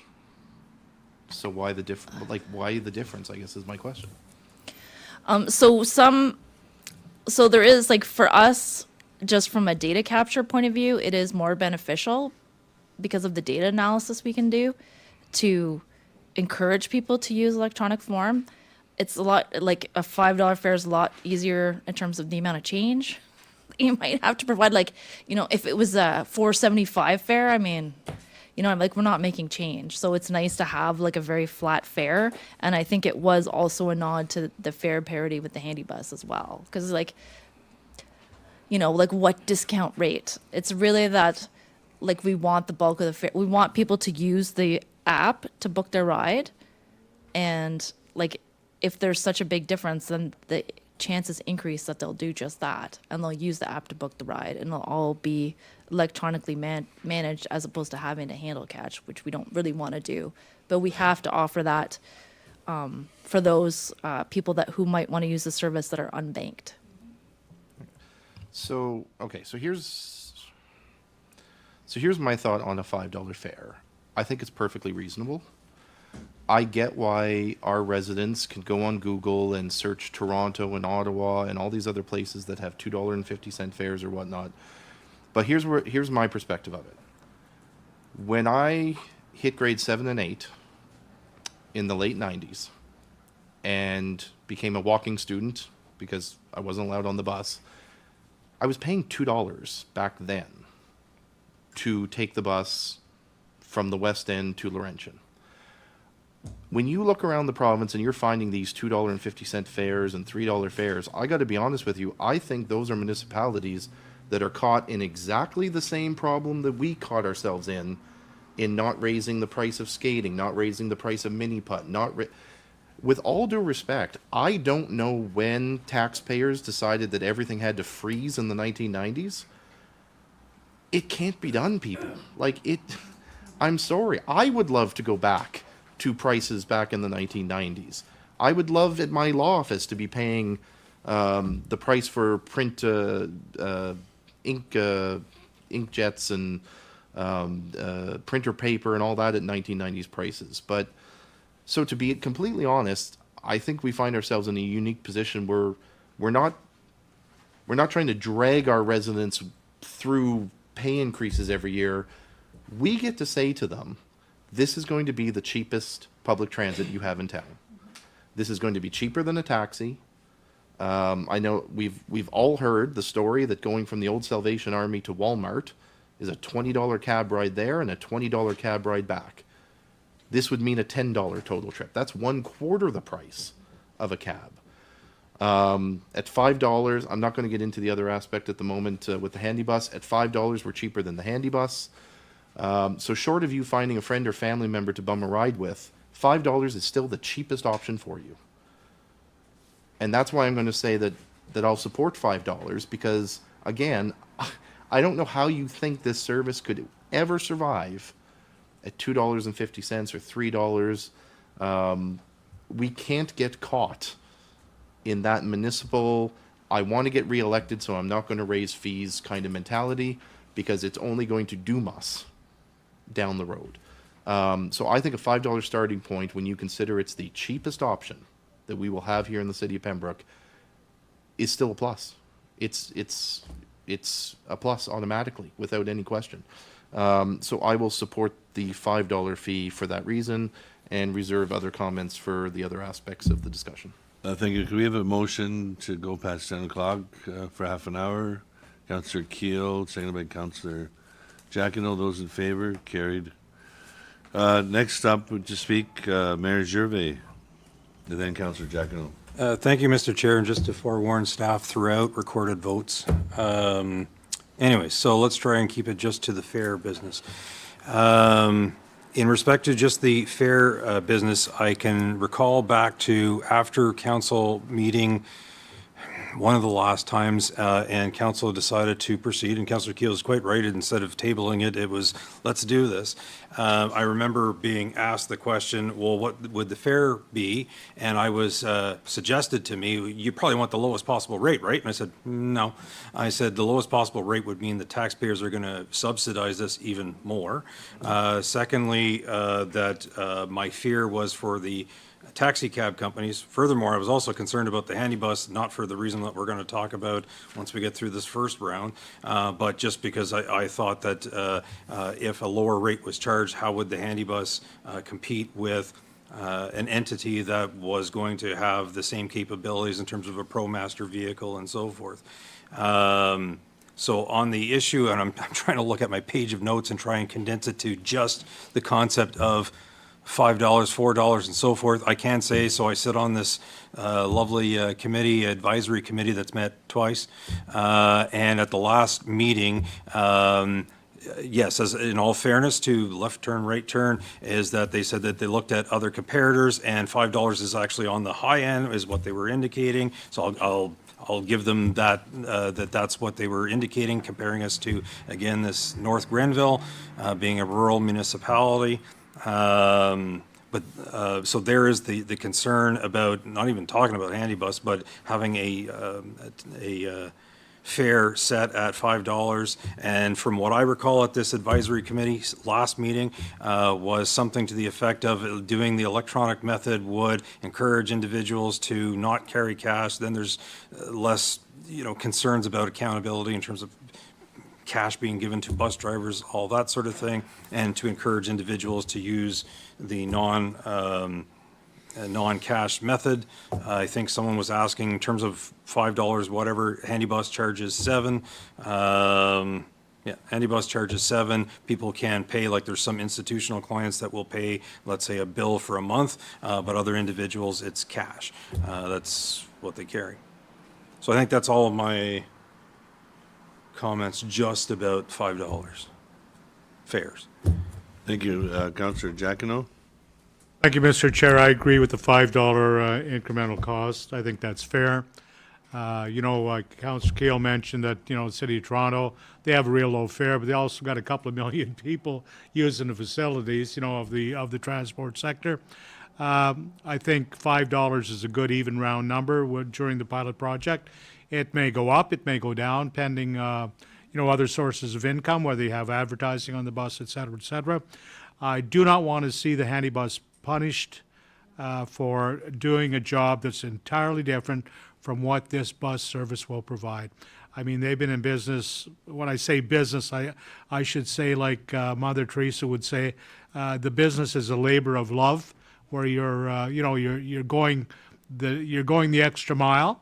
I know that our Ottawa River Transit bus driver isn't going to jam on the brakes and take the elderly lady up to her home with a watermelon and her groceries and say to the rest of the passengers, well, you just have to wait here about 20 minutes or so until I get this lady looked after. So I don't think they can be punished. There's got to be some sort of a fine line where we'll come together, whether it's funding through the provincial government to offset those costs. And I think that, the statement by the government that if you have this type of a local municipal transportation system, that the other one has to come and meet the same amount of dollars. I don't think that's fair, and I don't think they've got their head on straight. So $5 is good. Thank you, and I'll be voting in favor of the $5. I can speak from the chair, if that's allowed, speak from the chair. Yeah, I'll support the $5 motion. It's affordable price. It's an even number, $5 electronic, $5 cash. So I think that's fair from one end of town to the other, $10 return. So we have a motion on the floor for moved by Councillor Purcell, seconded by Councillor Frenier. Councillor Purcell, is that for 1 year? 1 year, $5 cash / electronic fare for the Ottawa River Transit Corporation. Yeah. I had a question, just in regards to the motion, and I know we were talking 1 year. I'm just thinking in regards to logistics of that. So if we start in August of 2025, that would go to August 2026. That would be in our budget year. That would also be in the handy bus budget year. And so would it be that you receive a report back in around August, but actually the subsidized of the handy bus would continue until December of 2026? Yeah. I think you just have to understand in terms of the financials around that, what that would look like, because also we raised the $4 fare to $5, which, so if there's 7,400 trips that were made, I don't know what our ridership is looking at, but I'm thinking that probably 80% of the people are probably going to go for the lower fare. So I don't know how you calculated the $4. So I understand where you're coming from. I think in terms of principle, I think that would make sense. I don't want to impact, the individual budgets. But that being said, I just want a full review in terms of the fares with the statistics that we've actually gained through the operations over a 1-year period. So that's the intent, yeah. Yeah, And I think yeah. I'll leave So- the details in regards to, where it falls in the budget years to the good work that you guys do. So is that fair? Yeah, Councillor Gill has a question. Another logistical question. So are we setting the fare for 1 year, which means that when we get to that 1 year, we then don't have a fare? Or are we setting the fare and asking for a review to be provided at the 1 year mark? Because either way, it has to come back to us. Does that make sense, more logistic? Okay. In favor of the motion? Call the question, Okay. So I'll just reread the motion, just for clarity. Recommend a $5 flat flat fare, cash or electronic, for the new Ottawa River Transit or report to review fares. Point of order. Yeah. I don't believe the original motion talked about the subsidy. Yet, No, that's did the it? next item we're talking about. So it's just a $5 fare. I talked to it, but I actually didn't put it into the motion. Sorry. Because they wanted to separate those, so we're just talking about the $5 fare right now. Sorry. Nope. So that's why I reread it, just in case. So recommend a $5 flat fare. I'm going to change that. Cash or electronic for the new ORTC, and to receive a report to review the fares in 1 year. So Mayor Survey's asked for a recorded vote. Yep. Deputy Mayor Brian Abdallah, Yes. Councillor Ed Jacquino, Yes. Councillor Ian Keel, Yes. Councillor Pat Lafreniere, Yes. Councillor Andrew Plummer, Nay. Councillor Troy Purcell, Yes. and Mayor Ron Gervais. Nay. The yeas have it, 5-2, so the motion passes. Thank you. Next item, the provision of accessible transit service to cover service hour gaps. Is that correct, Madam Treasurer? Yeah, we can do that one next if you want. Okay, can you Yep. just lead us into that discussion again, what you're looking for? So I guess the question is, I guess, just to go back, it was never anticipated that Ottawa River Transit would offer any type of accessible service, although the buses are required to be accessible by provincial legislation. It is technically feasible, based on who the service providers are, that Ottawa River Transit could, if we so wanted to, offer it in the off hours, with the understanding that there's only 2 seats available for if you need wheelchair service. So there is feasibility, as I understand it, in the Blaze software, to allow the identification of customers that require door-to-door service. There has to be some sort of municipal approval for that to kind of flag that in the customer profile. So there is a way of accommodating it, although it wasn't originally anticipated, and we haven't finished programming the new software yet. So, there is an opportunity to amend it. I guess this kind of goes back to is it the cost efficiency? Because the Ottawa River Transit is going to run anyways, and if there's space on the bus, it doesn't really cost us, extra money to have drivers, for maybe what is potentially not a lot of ridership. But I agreed it does muddy the waters a bit between the Ottawa River Transit and the handy bus service.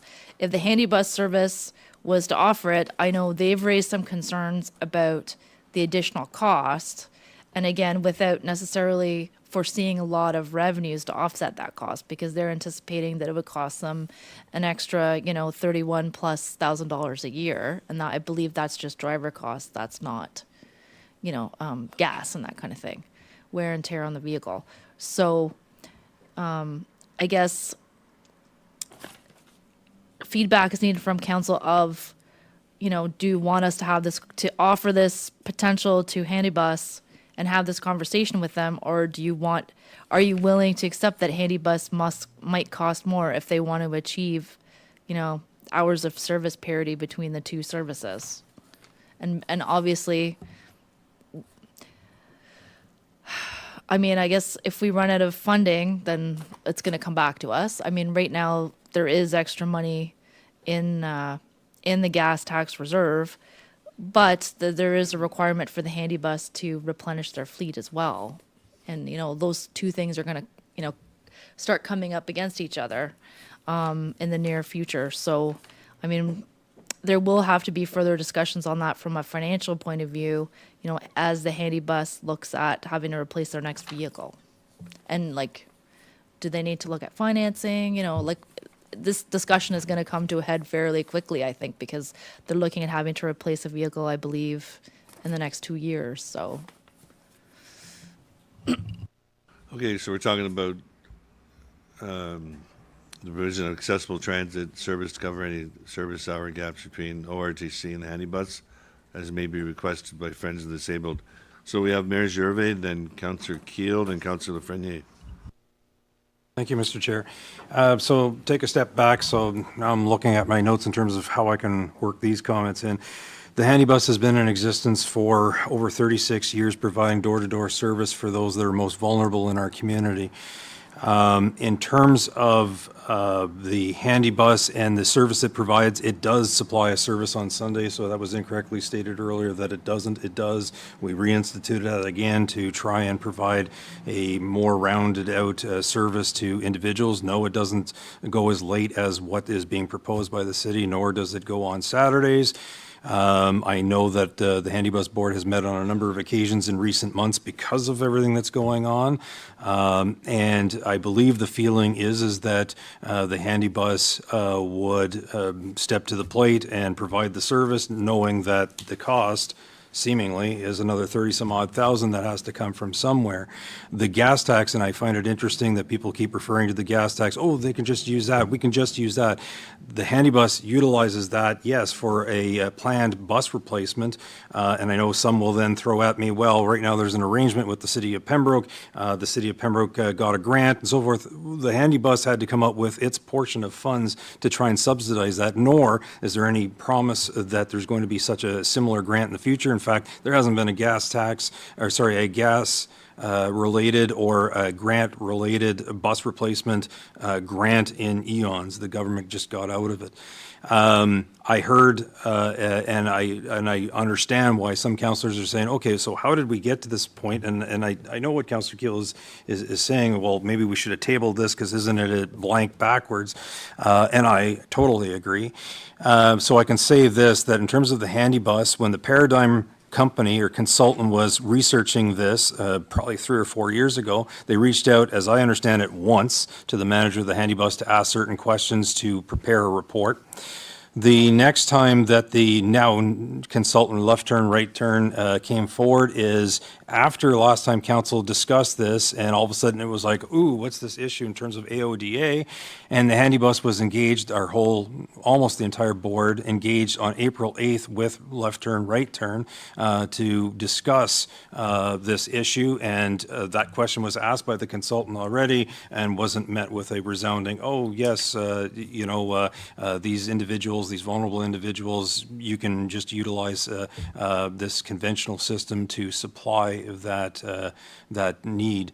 So anyways, trying to address what's being asked in terms of this business of service gaps and what if the handy bus was to ask us, that's what I'm coming forward with you at. And I will also throw in as well in terms of, because some are, I think, scratching their head, why are we dealing with this at this point? The consultant was asked, when is it that they knew or thought that there was this issue in terms of what's going on here, why are we trying to match things and so forth, and we were told September of last year. So just throwing all that out there in terms of I'm trying to limit my to the different points, but anyways, so that's in terms of point number 2. Anyways.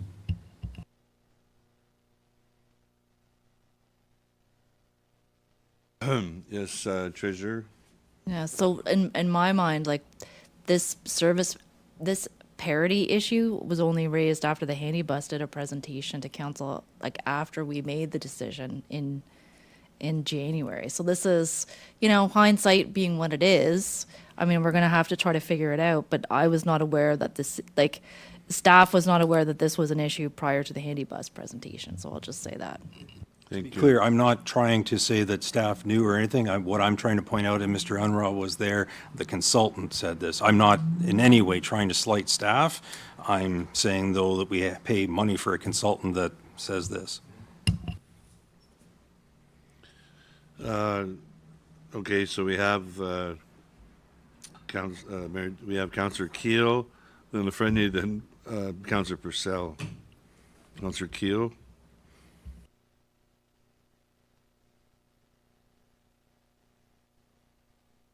I was going to take a minute and calm down, but okay. Uh, First of all, Angela, I was certainly thinking about the consultant in my concerns.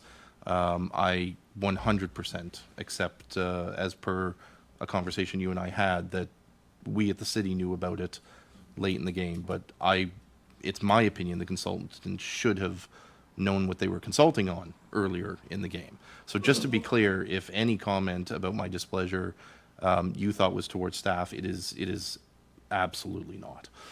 So when I ran in the election and I said I do want to see a transit system in Pembroke, it is because we do have a very large population in Pembroke that does not have vehicles and that needs help. It is people with lower incomes. It's people with kids that just they're not old enough to drive.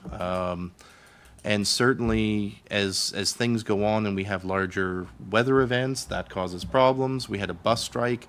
I realized 9 seats on one bus would not have solved that, but for nine families in the morning, that might have solved that. So I do maintain that there's many good reasons to have a transit system. What I didn't know is that we were going to be here today talking about the parity issue involving the AODA and the handy bus, which in my mind is creating a complete and utter inefficiency of immense proportion. And I'm not going to talk yet about the financial inefficiency, although there is one. But for us to think that we are going to have a smooth operation if somebody believes that at certain hours of the day, of certain days a week, they can use a wheelchair on our bus, but then if they go to use it at a different hour, maybe even on the same day, no, you need to go use the handy bus. I can only imagine the calls I'm going to get to my voicemail and the emails I'm going to get to my inbox that people are saying, what the hell are you people doing? There is so much inefficiency in what we're talking about right now that I don't, well, I mean, luckily, I believe, Angela, we have some time to work this out. But I'm wondering if tonight is the moment to work this particular one out. None of us are experts around this table. Thankfully, I have the benefit, as I always do from this seat, of watching the audience, and Mr. Callahan is kindly here, not communicating with me, but I think he's communicating at times to the Lord on this issue. And I'm noticing that there's some agreement on some things, there's some disagreement on some other things. Not to call you out, Mr. Callahan, I'm thanking you for that, because it has given me an appreciation tonight to know that this is a fairly complex thing that I just don't think we should deal with tonight. So I'm looking to the treasurer to, not for confirmation, that would be, obviously it's council's decision, but the discussion that we're having right now on what kind of system we might work out with the handy bus, is that something we need to do right now? Or is that something that we do in fact have time to push off, to discuss with the handy bus, and to try and, if not get this right, at least get this to as close to right as we can and try and limit some of these inefficiencies? That's my only question to you at this time. Otherwise, I don't even know how I'm supposed to vote on this question right now, because I think this is a complete and utter mess.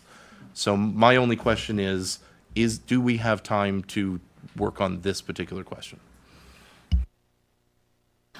So I would say from, like, we would have to work out, I would think, if we're going to launch the service August 5th, we would have to have this issue worked out, I would think, by the end of June, because then there's some programming that has to happen on the software and we have to test it and whatnot. And I think end of June might be pushing it a bit.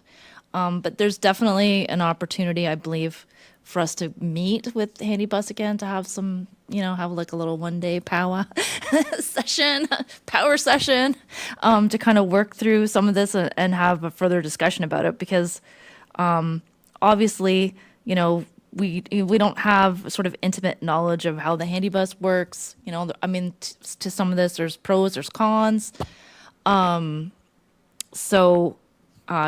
it's not just the financial, it's like the user experience, what makes sense, for ride bookings. I mean, it is a complex topic. So I do think that we could kind of put a pin on this one, meet with, kind of have a transit committee kind of staff level kind of meeting with the handy bus and talk about this and bring forward more information on this in June, if that makes sense to everybody. Thank you. So, Councillor Freni and Councillor Purcell. Through the chair, I like that. I don't think we can make these decisions without talking to the handybus staff and management. Like, it's unfortunate that the cart went before the horse, but it's out of our hands now, so we have to just do the best we can with it and work something out. But I really do think that if they are booking their ride ahead, there's going to be some way that we can determine if they need more assistance, because they're booking it, they're calling, they're arranging it. You could say, do you need assistance? Because, we have two services. So I think that there is opportunity somehow to streamline that. When they book, what do you want? You want the Cadillac service, or do you want the basic bus? So, like a lot of people that need accessibility can still get on themselves. They're not completely, they don't need this special treatment that the handy bus gives. But anyway, it's getting late, but I think this is a discussion for another group of people. Purcell. It's interesting hearing some of the comments around the table in terms of, how do we get here? I tend to agree in how we utilize our committees. Do people realize that we have an accessibility advisory committee? How come this wasn't brought forward? It's been many requests. And Mayor, I spoke to you at the downtown treats, and I said to you that we need to have a meeting with the handy bus to determine the fares, because the legislation is there from a IOTA perspective that may require us to charge the same amount. That was at downtown trick or treat. So we were aware of that, but we don't even use the processes or the committees that we've formed, because it's all for a dog and pony show. Really disappointed, because this has been multiple requests for this to come forward to an accessibility advisory committee where these types of decisions would actually come to fruition. And we don't even utilize the people that we have in place. So why bother having the committee? Why bother having some of the committees that we have? This is not the first time that, we go against, or we don't empower the people to bring forward information in terms of that would cause us, a little bit ease in terms of making, decisions that are informed. So I resent the fact that the handy bus brought this forward. It's not the handy bus that brought this forward, I can tell you that. It was Troy that brought this forward as the Accessibility Advisory Committee Chair. I'm truly disappointed. I'm disappointed as well. We shouldn't be talking about this at this time. We should have a process in place, and we shouldn't be negotiating with members of the handy bus in the presence. This is ridiculous. I say, that's enough. Let's move on. Let's park it for now, and let's utilize the resources that we have available to us, and utilize the committees and the people that we've assigned to those committees appropriately. This has got to stop. This goes back to what I spoke to in terms of accountability way back in terms of May of 2022. 23, I guess it was. We got to stop doing this. It's not a dictatorship. We have to make informed decisions, and we got to utilize the people that we've assigned in terms of the committee levels. Those are responsibilities, and we don't do that. Hey, Councillor Giacono, and then we'll... Mr. Chair, I believe you hire a consultant. That consultant should be responsible to see who the contact parties are. It's not up to the mayor. I mean, the mayor oversees the committees, et cetera, but the consultant comes in to provide advice. You pay him good money. He should be saying to whoever it is, or researching themselves, do you have an accessibility committee in your community, as many other communities do? That's a shortfall, not on our behalf, but on behalf of the consultant. So we've agreed to park that one till Madam Treasurer? Okay, now the final item, top. Chair, Yes? sorry. I'll need a mover and a seconder. Mover, motion? And just further articulate, staff is to set up a meeting with Handy Bus for a one-day discussion on this matter. Is there anyone else involved or just Handy Bus? Transit Committee Transit Committee, okay. and the I just- Accessibility Committee. Accessibility Committee. Yeah. Okay, I will include So those. do we have a mover for that? Councillor Keel, seconded Councillor Frenier. Any more discussion? Those in favor? Carried. Last item on the transit, could I have a motion to proceed for half an hour? Because we're after 10. Motion by Councillor Keel, seconded Councillor Plummer. Those in favor? Carried. Okay, the last item, top-up funding. Treasurer, do you want to, are we going to deal with that tonight, or? So I believe, Point of order, Yes. since that deals with the handy bus and this Yeah. last motion was about the relationship Right. with the handy bus, I mean, sorry, Angela, for cutting you off, but I don't know why we would get into a long discussion about that one, Right. when I can tell you right now, I would be moving to do the same thing and send it along with the last motion. So I think it could, and I'm looking at Victoria, I think we just passed a motion about the relationship with the handy bus. Could that not be something that's brought up by staff when they're discussing the relationship? Yes, however, they're two separate items. If we could just deal with those with two separate motions, Would you like to table make a it, motion? discuss. I can record it accordingly because it's on the agenda that way. I'll move that we also punt the, whatever you called it, Top-up grant funding to Sure. Friends of the Disabled. sure. Do we have a seconder for that? Councillor Frenier? So the motion is to, can you read the motion?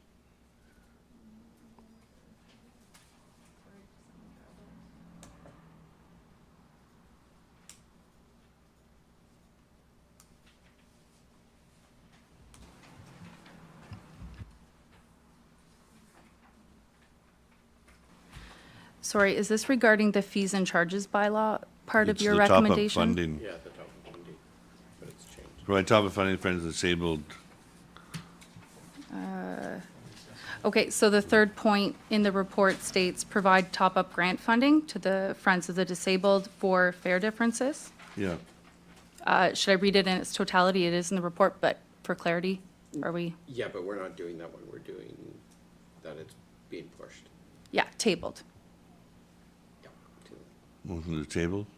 Okay, It's being tabled, and then I'll add on the same caveat as the other to be discussed with the three separate bodies. so we motion to table the fair top-up, made by Councillor Keel, seconded by Councillor Frenier. Those in favor? Carried. So that, yeah, that ends our discussion. Is that it, Madam Treasurer, for tonight? I guess Yes, just, go ahead. I guess just for staff direction, we didn't talk about the area, like the boundaries of service, and I didn't have that in the recommendation, but I am preparing some materials for distribution at the expo. Yes, this weekend. So I was gonna reprint our little brochure and just take out the reference to Walmart for now. And is council okay with that?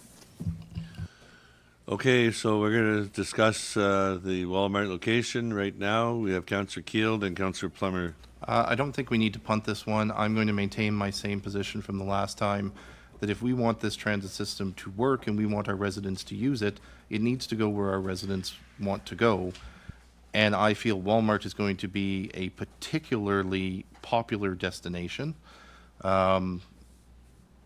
I don't want to steal somebody else's comments that we discussed earlier today, but I guess I will because I'm going first. I do have concerns that if we have everybody dropped off at the East End Mall, that the East End Mall is going to inherit a whole bunch of Walmart carts. I appreciate that we represent businesses in the city of Pembroke, but we also represent the how many thousands of taxpayers in the city of Pembroke. that's a destination they're going to want to go to. It's going to be popular. When people use our service, they're paying for our service, which generates revenue. So it would be my position that I don't even know what motion we would need because we've never been presented with this question, but that we maintain the proposed jurisdiction, which was within the boundaries of the city of Pembroke, with a special stop at Walmart. And with respect to any, I know we got on this topic, I think the last time, about concern about Laurentian Valley residents using it. If that is the only stop, if Walmart is the only stop outside of the city of Pembroke, that means the only people that are going to there is going to be residents from the city of Pembroke going to Walmart. And the only people going home from Walmart are going to be residents of the city of Pembroke getting picked up at Walmart and going home. So long as that is the only stop outside of the city of Pembroke, there's not going to be any extra jurisdictional trips being made, because you either have to come from Pembroke or you have to go to Pembroke. So I can't imagine, and I mean, I know it was discussed before, people going to Boundary Road to pick up a bus. I honestly don't care. That's going to be so few people. Is it going to happen? I'm sure it's going to happen. But you know what? When I go to the city of Toronto, I can use the TTC too. They don't ask me for my driver's license. So at the end of the day, I don't know. I think going to Walmart, knowing the popularity of it within my family, within my friend base, I mean, we're talking about people with affordability issues. That's why we're having transit. With all due respect, Walmart is known to be one of the cheaper places to shop.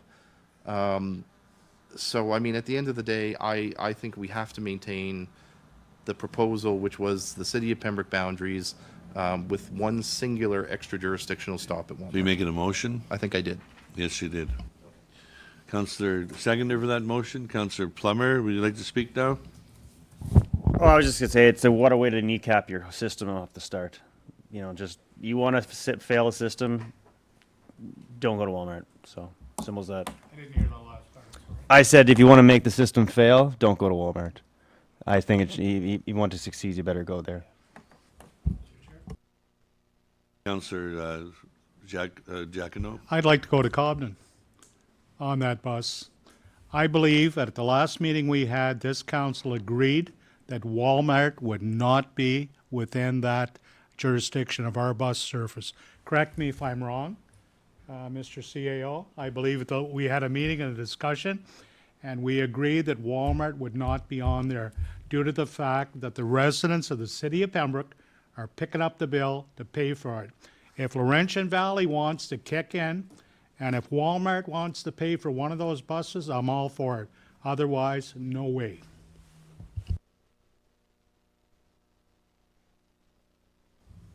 We had a discussion about the not going to Walmart, but there was no motion or anything. Is that right, Madam Treasurer? I'm looking over at the clerk right now to confirm.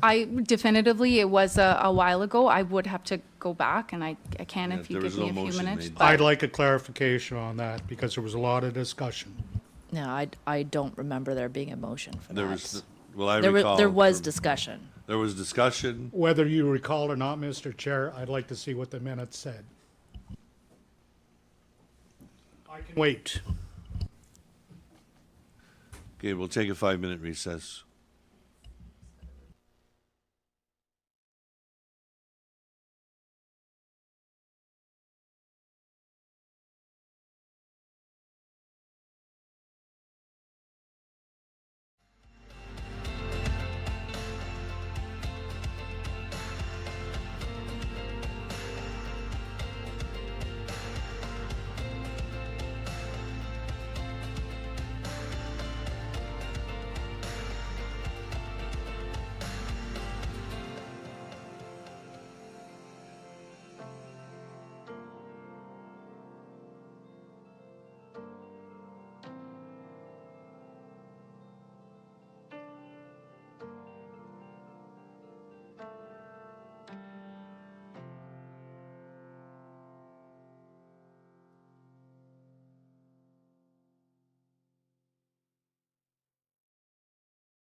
Continue with the motion made by Councillor Keel, seconded by Councillor Plummer for the ORTC minibus to go make Walmart a stop. We have Councillor Giacono spoke. Anybody else want to speak?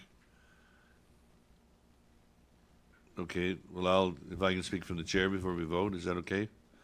So, What are we voting on, Mr. Chair? to make Walmart a stop.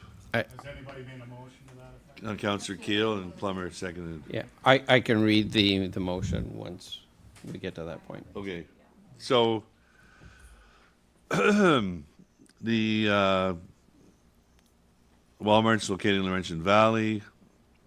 Pembroke, City Pembroke taxpayer is funding the transit system.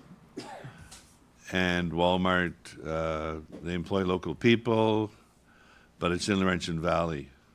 And we've heard also tonight, depending on what happens with the service during off hours for the handy bus, if we do that, we need to stay within the Pembroke boundary. The challenge is that Pembroke is so intertwined with Laurentian Valley, we come up with these issues sometimes. But it is a Pembroke service funded by the city of Pembroke. And the stop will be, if this motion goes through, the transit consultant committee and city council will approve the final stop, on the Pembroke boundary. So that's what we deal with. I've spoken to got some phone calls in the last few days about it, and one person, prominent business person, was strictly opposed to making Walmart a stop. So we have a motion on the floor. Can you read the motion, please? That the Finance and Administration Committee endorse and recommend to Council that the ORTC proposed jurisdiction allow a stop at Walmart located in Laurentian Valley as the only stop outside of city limits as part of the ORTC service. Okay. So those in favor of that motion? 3 people. Those opposed? I'll ask for recorded vote. Motion defeated. Okay, recorded vote. Okay. So Deputy Mayor Brian Abdallah, No. Councillor Ed Giacono, No. Councillor Ian Keel, Yes. Councillor Pat Lafreniere, No. Councillor Andrew Plummer, Yes. Councillor Troy Purcell, Yes. Mayor Ron Gervais. Nay. The nays have it 4-3. The motion is defeated. Okay. Madam Treasurer, any other items before we adjourn? No? Okay, well, thank you for your time and talent, and we love your red, bright suit. It's very, very colorful. It was all a ruse to get you to stay awake. Yes, But that's right. I appreciate It's kept you as me well. awake. Yeah. Motion to adjourn. Councillor Frenier, seconded by Councillor Plummer. Those in favor? Carried. We are adjourned of the Finance Committee meeting.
Good evening, everyone.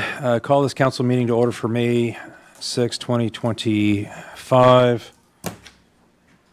I'd have to ask everyone to please take an opportunity to stand under this regular council meeting for an opening prayer of reflection. Before opening this meeting of council, I would ask those who wish, each in your own way, silently join in a prayer of guidance over these proceedings.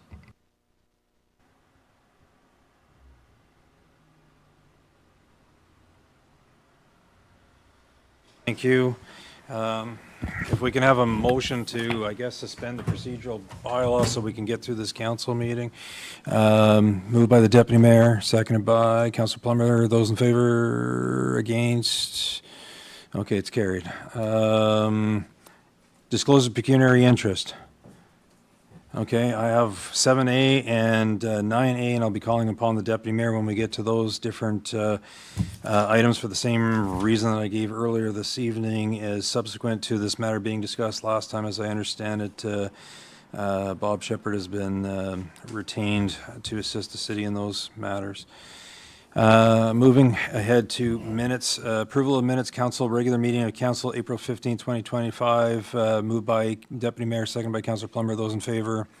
That is carried. Then moving into adoption of minutes of committees. First up is Planning and Development Committee, April 1st, 2025, moved by Councilor Keel, second by Councilor Plummer. Those in favor? That is carried. Next one is Finance and Admin, March 4th, 2025, moved by Councilor Keel, seconded by Councilor Lafreniere. Those in favor? That is carried. Then we're receiving minutes, only one tonight, Pembroke Heritage Murals, April 2nd, 2025, moved by Councilor Jacquino, seconded by the Deputy Mayor. Those in favor? And that is carried. No delegations and presentations, but perhaps Councilor Lafreniere, did you wish to bring forward a poem? Yes, in the continuing saga, the presentation that was made by the grade 5 class at the Cathedral School, this is another poem, and it's titled Ottawa River, and it's by Rylan. I like to look at the fresh blue water. If you swim too fast, you might run into an otter. I like to hear the water rising and birds flying. I play on the beach while my towel is drying. The fresh air of the outside and nature. Make sure you don't find a creature. I feel amazing and excited when swimming and going on my boat. The sun is shining, so I don't need a coat. There you go. Thank you. Thank you, Rylan.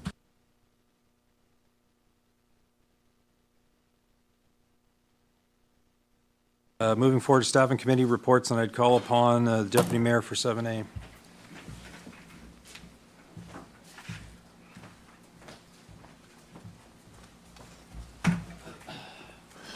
Seven A, Planning and Development Committee, declare parcel of land at end of Oris Street surplus. Councillor Jacquino. Yes, Deputy Mayor, this was discussed at the previous meeting, and it's just housekeeping item to be looked at. Thank you.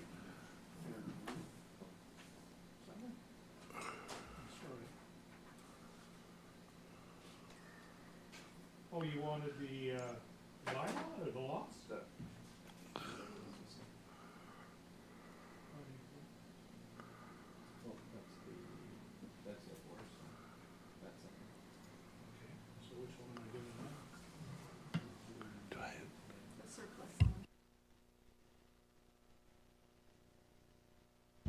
Sorry, folks, it's been a long night. Moved by myself, seconded by Councillor Andrew Plummer, that bylaw 2025-44 being a bylaw to authorize proposed sale of lands be adopted and passed. Further, that said bylaw be signed by the mayor and clerk and sealed with the seal of the corporation. Sorry, we're just pausing.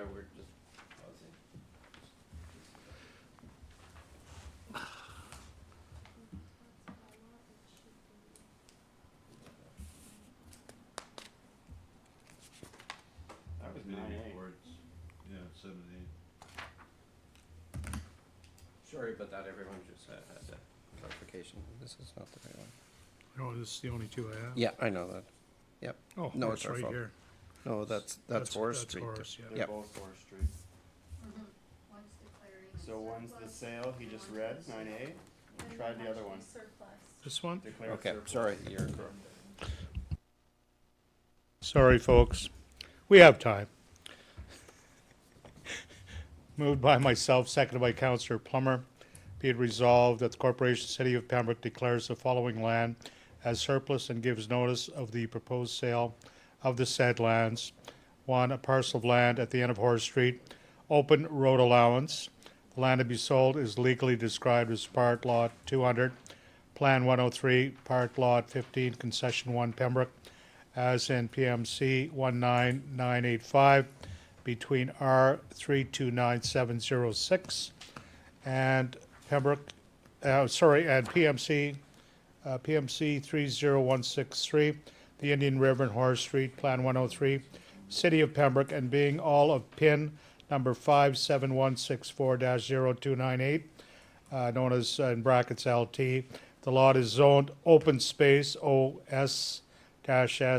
This lot is classified as non-viable. Waiting the mayor's signature, the deputy mayor. Moved by Councillor Ed Giacono, seconded by Councillor Andrew Plummer. Be it resolved that the Corporation of the City of Pembroke declares the following lands as surplus and gives notice of the proposed sale of said lands. A parcel of land at the end of Horace Street, open road allowance. The land to be sold is legally described as part lot 200, Plan 103, part lot 15, concession 1, Pembroke, as in PMC 19985, between R 329706 and PMC 30163, the Indian River and Horace Street, Plan 103, City of Pembroke, and being all of PIN 57164-0298, LT, the land is zone open space S, OS-S, the lot is classified as non-viable. Those in favor? Carried. We have a comment, Councillor Giacono? Due to the lateness of the night, this is business been transpired. Thank you. Thank you. Mayor Gervais will return to the chair.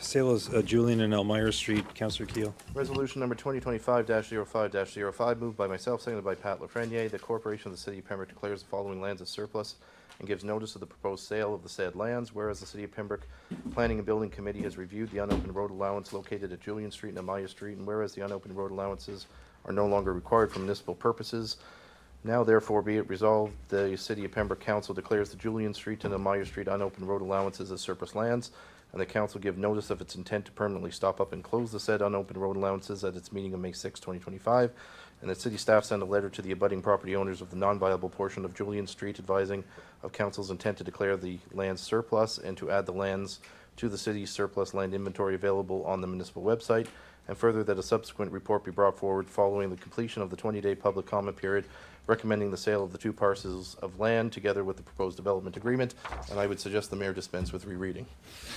If council is agreeable. Thank you. Any comments?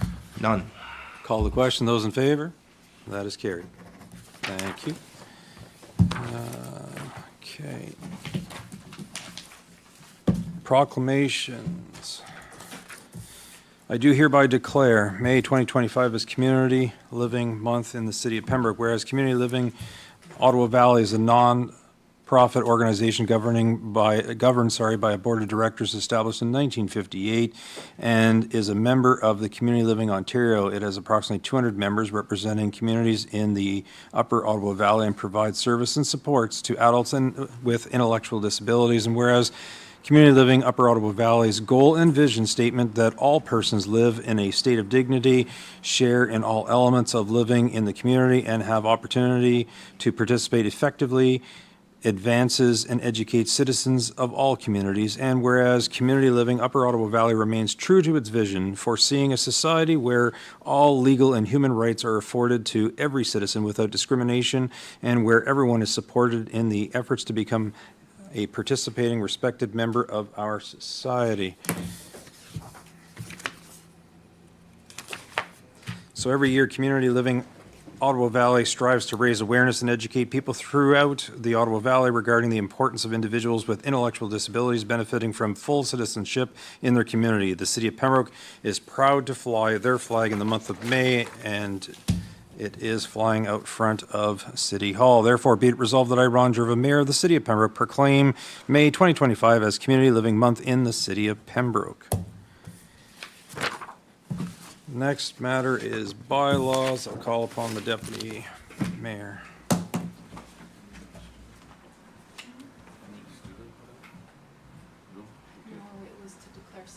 Oh, okay. I'll call upon Councillor Jacquino for bylaw 2025-45. Thank you, Deputy Mayor. This was read a little earlier, sort of in there. Moved by myself, seconded by Councillor Andrew Plummer, that bylaw 2025-45, as previously known as 44, was incorrect. A bylaw to authorize proposed sale of lands be adopted and passed, and further that said bylaw be signed by the mayor and clerk and sealed with seal of the corporation or your signature.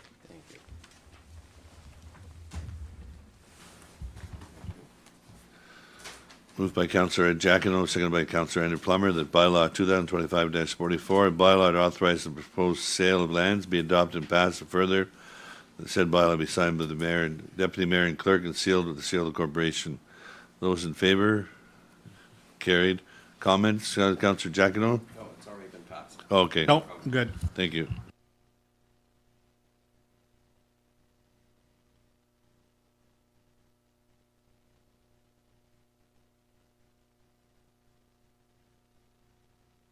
No motions. There are no correspondence this evening, bringing us to mayor's report.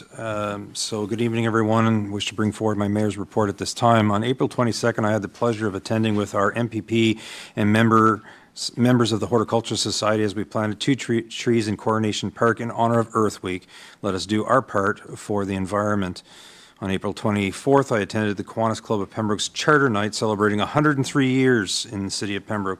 Truly, it is clubs and organizations such as this that makes such a big impact in our community. Notable accomplishments are 73 years of the Music Festival, 39 years of the Ottawa River Double Cross, construction of the Kiwanis Bandshell and staging area at the Waterfront Park, 3.2 kilometers of walkway construction, and the list goes on as to all of the notable accomplishments. I greeted various dignitaries, including Governor Pam Rodney White from Jamaica, as well as Lieutenant Governor Glenn Viancourt and past Governor Janet Atkinson from Ottawa. They were very impressed with Pembroke, and in particular the waterfront with the Kiwanis Walkway and Arboretum. On April 26th, I had the pleasure of attending the Renfrew County ATV AGM. There was a great presentation from the county, as well as a presentation from myself and Mr. Lewis, Director of Operations. This club has grown greatly over the years and is now over 2,000 members. This is a great organization that is essentially volunteer-based. This club and its riders contribute to our economy and the municipalities in the county. It was a very informative meeting. The members were appreciative of the various approvals our council has made in recent past with efforts including signage, touchdowns, and the like. I'm hopeful that we can continue to work with this organization as we make our city more accommodating to its members. Later that day, I attended the Germania Club's 70th anniversary gala, where I was joined by the Deputy Mayor and Councillor Keel. We are so blessed to have such a great organization in our community to ensure that the German culture is alive and well. There was significant memorabilia to review as to what has transpired over the last 70 years. It was among that memorabilia, it was interesting to see the different council members and mayors over the years and being present at various different functions held by the Germania Club. So well done by the board, organizations, volunteers, and everyone. April 28th, the Renfrew and District Labor Council held a ceremony to commemorate workers who have been killed, injured, or suffering illnesses due to workplace-related hazards and occupational exposure. This year's theme is safeguarding workers' lives and livelihoods close to home. I was pleased to say a few words on behalf of council. In respect to information items, the last Warming Center meeting was held on April 28th, and I believe Councillor Purcell will be bringing forward highlights at a future time. I would like to take this opportunity to thank Councillor Purcell for your leadership with this portfolio. As I expressed to the Warming Center Committee, from the initial presentation that you made to County Council through to the last meeting, there's been a good exchange of information and movement forward. It was a learning experience for sure for myself on this very complex topic, but again, I want to thank you for your involvement on that very tough item. Additionally, for members of council, I just want to note that to the council as well as to the members of the public that Ontario is proposing changes through the Municipal Accountability Act 2025 that would enable the creation of a new standardized municipal code of conduct, an integrity commission or inquiry process that would be consistent throughout the province, and a mandatory code of training for members of council and certain local boards. They are reintroducing legislation to this effect. You'll remember that the legislation was in proceeding through its normal process, and then the election was called. As always, stay safe and be kind to one another. That's yours? Okay. Notices of motion. Deputy Mayor. Thank you, Your Worship.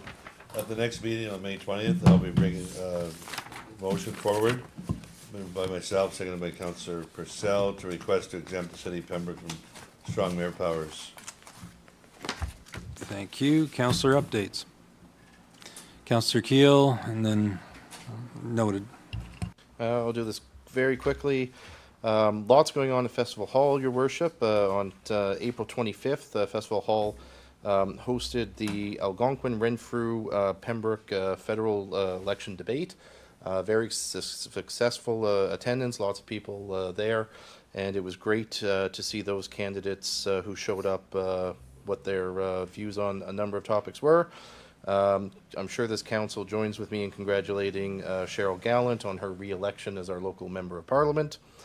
You touched on the Germania Club's 70th anniversary. It was certainly an honor to meet Ambassador of the Federal Republic of Germany to Canada, Matthias Lutenberg. Certainly we all wish the Germania Club another 70 years of success. And as was stated then, perhaps our local MPP might be able to attend the next 70th anniversary of the it was his joke. I'm just saying, even I was sitting there thinking, at 40 I'm not doing another 70, but maybe him in his 20s might be able to make that happen. Your Worship, I want to thank you for your agreement to fly the Canadian Red Ensign flag this week. As I'm sure a lot of us around this table are aware, Thursday marks the 80th anniversary of Victory in Europe Day. That's the end of the Second World War in Europe. I requested if the mayor would fly the Red Ensign. Of course, that was the de facto Canadian flag during World War II. We did not get the maple leaf until 1965.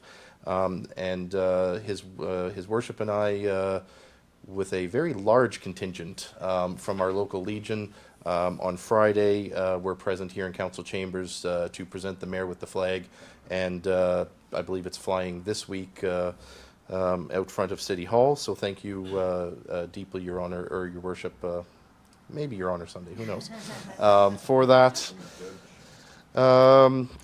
This past weekend, Festival Hall was busy actually with two shows. The Pembroke Symphony Orchestra season finale was on Friday night.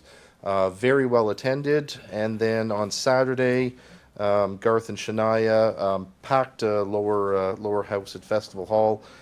Great to see, and it was an absolutely amazing show. I was going to sing a little bit of their songs, but it's so late in the night now, Your Worship, that I don't think we can do that. I did not have a cowboy hat. It's coming up at Festival Hall. This is almost dance month, Your Worship. Stars in Motion has 4 nights. Friday, May 23rd at 7. Saturday, May 24th at 1, so a matinee. Saturday, May 24th at 7, and Sunday, May 25th at 1. If anybody is interested in going to this show, I highly recommend you get your tickets, because I'll be completely honest with you, almost all 4 shows are already sold out, and tickets went on sale last week. So that is going to be a very impressive weekend at Festival Hall. And Adios Dance Studio follows up on Saturday, May 31st at 6 o'clock. And then Epic Elton is in town on June 7th at 7, and I believe that rounds out the first part of the year for Festival Hall. So there's a lot going on, and I believe at the next meeting, I'll save it to then simply because the consortium hasn't seen it yet, but we do have our report from the first quarter on the revenues that we have generated in the first 3 months, the first time we've had any revenue sharing. So I will have that report for you at the next meeting. Thank you, Your Worship. Councillor Purcell? Thank you, Mayor. I just wanted to give an update in regards to the measles outbreak. As you're well aware, Ontario is experiencing a significant measles outbreak with approximately 1,243 cases. Out of that, 1,065 are confirmed, with 178 probable cases reported as of April the 29th. How that relates to Renfrew County in terms of our local exposure details. The Renfrew County District Health Unit has identified a potential public exposure at different locations as of April the 15th, 2025. Luckily for us, in terms of the City of Pembroke, it's within the Renfrew area. So Renfrew Victoria Hospital Emergency Department, as well as the Renfrew Victoria Hospital Diagnostic Imaging and No Frills at O'Brien Road. And all occurring in terms of those exposures between 1 p.m. and 9:30 at our RVH, 5:30 p.m. to 7:45 p.m. at Diagnostic Imaging at RVH, and 8:30 p.m. to 11 p.m. Again, all on April the 15th at No Frills. So that being said, as you're well aware, there are significant health recommendations for those individuals to prevent exposure. So if you are exposed, to monitor your symptoms, even if you're vaccinated, and watch for symptoms such as high fever, cough, runny nose, red eyes, red rash for 21 days following the potential exposure. As well, seek medical advice. If symptoms develop, stay home and contact your healthcare provider before visiting to prevent any potential spread. And as well, pregnant individuals and infants under 12 months and those with weak immune systems should also consult with their healthcare providers for additional information. I did reach out to Dr. Morgenstern, and I just received his email prior to coming here. So he did say that the most important general message for this evening is that everyone born in 1970 or later to check that they have 2 doses of measles, mumps, rubella. That's the MMR vaccine, and to ensure that they're protected. And if they contact the healthcare provider or Renfrew County District Health Unit in terms of vaccination or vaccination statuses. The other thing too is that their team is working closely with the affected measles cases and their contacts, who are isolating and quarantine as per the instructions, as well as the team is continuing to monitor contacts for symptoms and providing prevention, medication, and immunization wherever possible. Just to put it in perspective, measles is a very contagious disease. So, if somebody has measles, they enter a room, it's highly contagious. So, just continue to monitor for those symptoms, and again, reach out for the health unit if you need any supports or your primary care physician. That's it. Thank you. Councillor Jacquinot? Thank you, Your Worship. It was my honor on Friday last to attend on your behalf the change of command at CFB Petawawa to 2 Canadian Mechanized Brigade Group. In Dundonald Hall, there were approximately 1,200 troops on parade. If you can picture 1,200 people in one big room. And it was very awe-inspiring as many of them prepared to deploy to Latvia on our behalf and on the behalf of democracy. I have to relate a little story to you that the commander of 4 Canadian Division, whose name is Brigadier General C.I. Oberroth, was taking the salute of the brigade. He's in charge of thousands of Canadian soldiers across Canada. And as they played O Canada, he asked everyone to join in singing. I sang in my raspy little voice, but it was rather a pathetic rendition of our national anthem. And I don't think it's because Canadians don't want to sing it. I think they're shy to sing it. They're shy to show their nationalism. So in that regard, the general said, "That's not good enough.